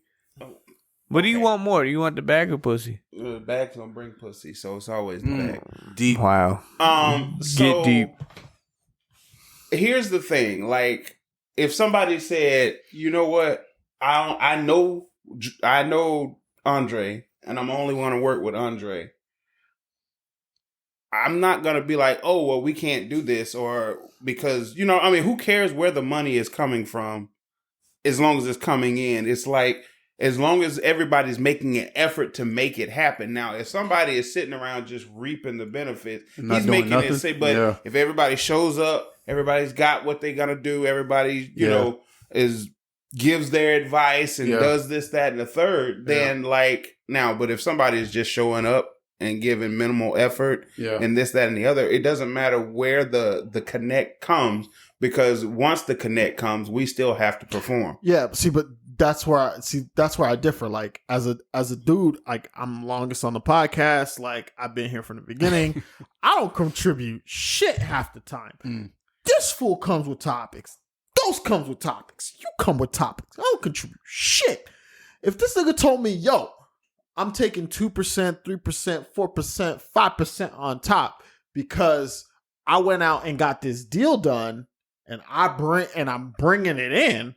I'm like, all right, that's a fair split. I didn't have to do nothing. Yeah. That's the difference. Like, you did not do nothing to bring the deal in. That is the difference. It's like a fight. It's the reason you pay an agent, right? Right? You could be out there selling yourself. You could be out there at these parties schmoozing with these different people to get on the in crowd to then sell yourself. But you pay an agent 8 to fucking 20% to be at these parties and to drop your name and to have you known around the industry. That's the same fucking thing. It's the same thing. If he's out here getting deals done, getting the name, doesn't matter. It doesn't matter. It does not matter. If he's out here working deals, getting shit done, bringing stuff into the podcast, and he's like, at the end of the day, hey, I brought in 10 grand worth of sponsorships, and instead of splitting it 30, I want to take a little bit on top, and all I had to do was fucking show up. Okay. And when I have a problem with that, it needs to be a situation where I go, hey, I don't know if I like this split of profits. Let's talk about this. And if the conversation is, well, nigga, you go out and you bring shit, I'm like, okay, that's fair enough. You going out, you personally are grabbing these deals, you're working this stuff out through your people to get more money into the podcast, and you tell me if I want a larger split, I got to do the same. I'm okay with that. I'm 100% okay with that. But then if instead of going to him personally and saying, yo, I got a problem with this, I send my representation and saying, my legal representation, because that's what agents are. Agents are your legal representation, to go saying, we're not comfortable with these terms and you're going to have to negotiate with us. Fuck that. Why would I do that? It's literally the Andre podcast. You riding on my name. I'm getting the sponsors. I'm getting the brand deals. Why would I do that? Why would I, we're literally riding on the Andre podcast and Ergoff come to me and tell me, yo, I don't like this monetary split. Not personally, not you telling me like, yo, I need a little bit more off this split, for me to be comfortable. You didn't tell me that personally. You sent a suit in to tell me we ain't cool with this. We want more cash. But again, like he was saying, it depends on why the suit was sent. Because if he can't be reasoned with, they already did. That is true. That is true. That is true. But that's why I said it the way I said it. If it went down the way it was presented to us, well, as we an already audience, know it didn't because we don't know that. We don't know nothing. Well, we don't know nothing but what Joe Budden put out there because no one else is saying. Well, anything. but we do know that it's Joe Budden's side, it's their side, and it's the truth. That's always the case. Yeah. But right now, we only know what Joe Budden put out there, and sometimes I know you said there's what Joe put out there, what other people did, and then there's the truth. But sometimes there's overlap, and we don't know where we fall on this spectrum. We only know what Joe Budden said. Yeah. So if Rory and everybody else want to come out and say some shit, they are free to do so at any point in time. We will listen and then make a judgment. But for right now, based on what's out there, Joe Budden is in the right. So before Powder says anything, so to end this topic, it sounds like Powder's 40, you 30, and we 15, and I'm cool with it. No. No. I'm down with it even. I'm cool with it. Listen. I'm gonna be real. Like if we had to do a split, it's gonna be 20, and then 20% gonna stay in the podcast for podcast related shit. Exactly. Because like up front, like I pay for the podcast. Yeah. You know, I'm do all that other shit. Right. And I don't hate a motherfucker for it because like I'm passionate about it. But best believe when the money comes in, it's gonna replenish the pot before the overflow for everybody else. Yes. But it's like down the road, like when topics come up and shit like that, you know, it'll be discussed just like we did at that lunch that day. Like, hey, you know, there's some money being made. You know, what do we do with it? Because I don't want to be that guy because the long-term success is going to be the people who get along versus people who don't. Yep. And that's why the last thing I ask is that, like, do you think, I understand you say Joe Budden is right. And I kind of feel like, hey, you bring something to the table, yeah, maybe you get a little more, maybe you don't. Yeah. But the thing is that like when he was like the podcast, like hell of a run. So basically, without your homies, the podcast don't exist. So how important were they if without them you can't do this? You can't do it by yourself. That's what I'm saying. Like you know what I'm saying? Like I think at the point was but it's that it was built on his name, but your name only goes so far. But to me, it's gotta a difference. Have some content. It's a difference between entitlement. Earning it, and then in like a man-to-man conversation. Yeah, but like, you gotta remember, and I know you don't follow this too much because like the hip hop shit is not your forte. Yeah, but this is Joe Budden. I know. So I know that part at least. I mean, if there's a dude out there more toxic than me, it's probably Joe Budden. Yeah, you're right. Like literally, like I think the next shirt for the Two Dab crew is gonna be like, I'm toxic. Yeah, I think it needs to be. It needs to be. We talk about it a lot. You know, like it's gonna say I'm toxic to, you know what I mean? Like I think I'm toxic or you toxic. I'm toxic. I'm toxic. No, I'm toxic. Yeah. Okay. You gotta be able cut of that shirt. You gotta be able to admit that in 2021. Yeah. I'm toxic. Fuck it. Right? Wait, I'm not toxic. Yeah, you're right. I'm toxic. 2 hours later. Guys, I'm toxic. So you know what I'm saying? Like I'm just. At the end of the day, I'm just fucking. It sucks because like that's a podcast I love listening to, and the seem that it was like money. Yeah. And again, like you see both sides. Joe Budden's side is I brought the shit to the table, so y'all motherfuckers ain't got no real reason to question. These motherfuckers question. Hey, we don't even know what the terms of the deal are, but you signed this up. Like so. For instance, just real quick on their Spotify deal. They were supposed to put 2 podcasts out a week. Mm-hmm. And that didn't fucking take into account. They couldn't take vacations or anything like that. They had to put out 2 podcasts a week. So fuck up with their deals and everything else. Because all of us got extra lives outside of this podcast. Yep. So when this podcast start pulling on your life, where the fuck you got to commit to this? Like you signed me up to commit to this, but now when I ask you about the logistics of the deal, you tell me not to worry about it. Just take my paycheck. And what was it? What did he say? Be rich and cute? Yeah, rich and cute. You know, it's like, I don't give a fuck if you're overpaying me. And it's not even that I care about that. The fact is that if you can't respect me to tell me the truth of the deal, then that's a problem with loyalty and friendship. And again, maybe that's where they fucked up. They forgot they was friends. See, but that's different, right? That's a different conversation. Is it though? I do feel it's different because if you sign up for a deal and you explain, all right, this is what the deal is, and then like I'm taking X amount on top for working through this deal. Yeah, but I don't think that happened. For some shit. But I think that's what happened. He signed a deal, and they came along as a package. So he's paying them. Hey, we going to Spotify. Like y'all don't mind doing a podcast with me. We going to Spotify. And they gonna give us this, and I'm gonna give y'all that. You know what I'm saying? It's like, okay, well, we didn't get no terms. We just tell me you're gonna cut me a check to show up, which I was already doing. But originally, why do y'all do this podcast right now? Do y'all do it because y'all think y'all gonna get paid, or y'all do it because y'all friends of mine?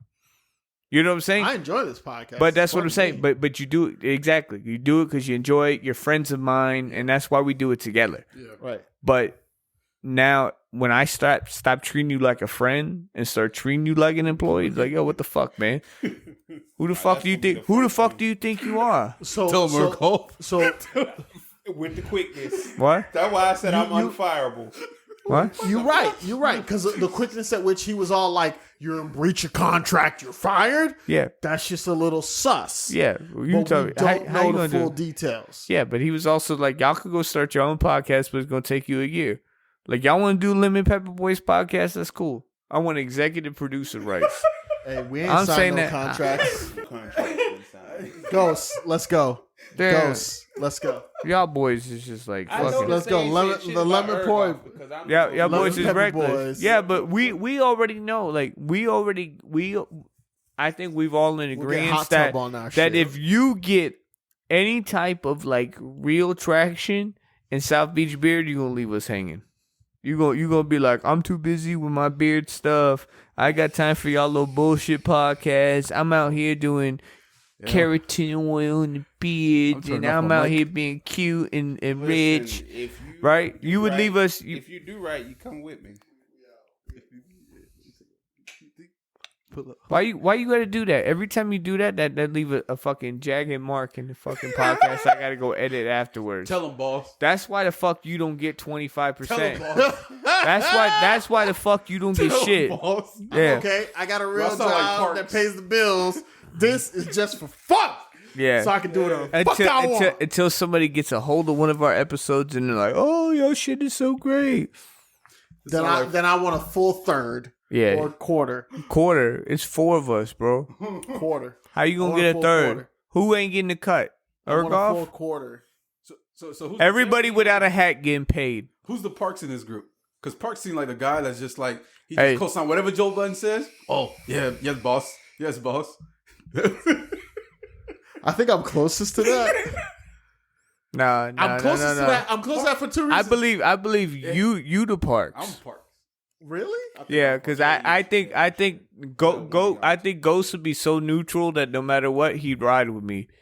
Because even when you went to WrestleMania without me, and I was like, "Fuck him," blah blah blah. This son of a bitch. This WrestleMania shit. He was like, "Oh, it's 20 years." Ha. He was like, "I guess I'm moving up in the world." Like he was ready to take your spot. He was like, "Well, fuck these motherfuckers." Like I'm still here, homie. But then you coming from my spot, Zoe? You coming from my spot? Hey, he would be sort of like, "I don't think you should do 20 years. Maybe y'all should have a conversation." Like he was being cool. I thought we was boys. I thought we was Lemon Pepper Boys, bro. What happened, bro? Hey, he was cool, but he was like, if that spot open, then I'm gonna just slide in. You know what I'm saying? Ain't nobody living here. Oh, I thought we was lemon pepper boys. Hey. See, everybody just look over me. Hey, I'm cool. Ergoff, don't even try because hot tub is like A hot pursuit. hot tub's like, yo, what's up? Like I'm ready to come in and redeem myself. There can and will never be a replacement for Jean. Yeah, man. Yeah, ain't nobody gonna wear hats as ugly as that. That's what I'm telling you, bro. I know. My man remind me of Pharrell in the Happy Hat, like the shit from It's Curious definitely not George. that big, and it's fly. Anyway. Thank you, sir. Anyway, this is a super long podcast. I'm gonna have to chop up like crazy, bro. right? But you know what? We miss Ergoff. Yeah, we missed Ergoff too, but also we missed couple weeks. we be missing weeks. You know, work be crazy for us. So before we completely dip out on y'all, I want to give y'all a couple things. One, for the month of May, even though these dudes think that the Patreon topics is exclusive, the Patreon topics ain't exclusive. They're gonna be released in the regular podcast. Yeah. Oh my god, secrets! Our secrets are out. At least for the month of May, just so y'all can know what y'all missing in the Patreon exclusives. So I really shared a lot with you niggas. Yep. Yep. So all that shit about homies throwing out legs or the back of their tongues ripping and all that other shit, y'all know about that. Jizz. That's regular topics. So just for the month of May, when we get back into June, y'all motherfuckers gonna have to pay that $5 a month. Also, merch is available at 2dabcrew.com/merch. Everything from the Ghost Bro You Trash shirt to the Only Giraffe shirt to the Styles by Dre shirt, to the I Digress shirts to the regular 2Dab Crew shirts. Like everything is available, and I think the I'm Toxic shirt is coming next. Yeah, We'll have to design that tonight. We'll have to figure that out tonight. Yeah, whatever. It's coming out soon. We'll figure that out. I mean, by the time they hear this podcast, it'll probably be out. Podcasts come out on Tuesdays. Again, Ergoff told y'all about the South Beach beard line coming out soon. You said what? You said about June. So if you got a beard and you want to get your beard right, the funny thing is, it's No Shave November. But you don't want that stubble or that low beard come November. You want to have a nice fucking beard come November. So you need to start growing that shit now in May and June. And what better than to use some South Beach Beard product, right? Exactly. So go to southbeachbeard.com, sign up for the email list, and when the product comes out, they'll let you know. Merch, South Beach Beard, podcast, Patreon.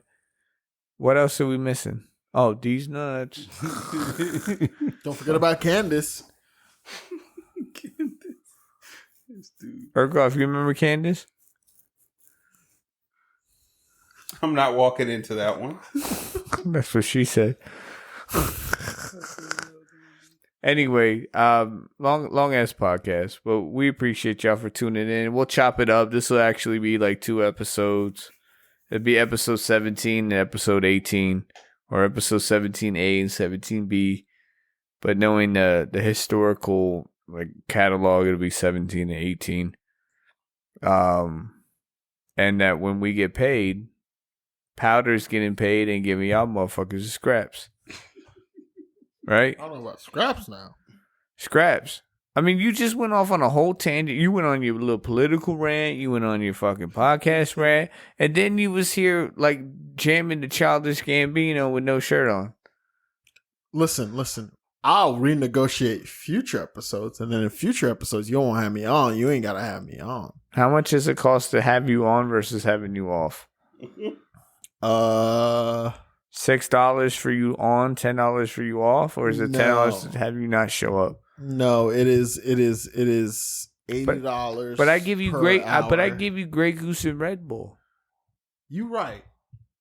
Right. I thought Grey Goose and Red Bull was a good enough alternative. I need Grey Goose and Red Bull, and I need $100 a week deposited into my Robinhood account. Wow, is that what it's come down to? That I got to give you boys stocks to show up? Yes. Yeah. Well, you know what I need? Topics, motherfucker. I had some. That wasn't part of the original agreement. What topic did you have? You haven't like cut in at once. I don't cut in. I gave you a whole topic when I went to pee. I was like, talk about South Beach beard and all that. It's not a topic. What topic do you have? Tell me what topic you have. No, we're good. We're good. Yeah, wrap it up. We're good on time. Wrap it up. If we wrapped it up, then you wouldn't have any feeling. Yeah, but we wouldn't have HIV either, so. Yeah, but still. Then there'd be no pregnancy. Like, you don't even know if you exist and all that other shit. So, I forget. Like, I'm sorry. I'd be so drunk. But what do we do at the end of the podcast? We hit these motherfuckers with a what? A peace.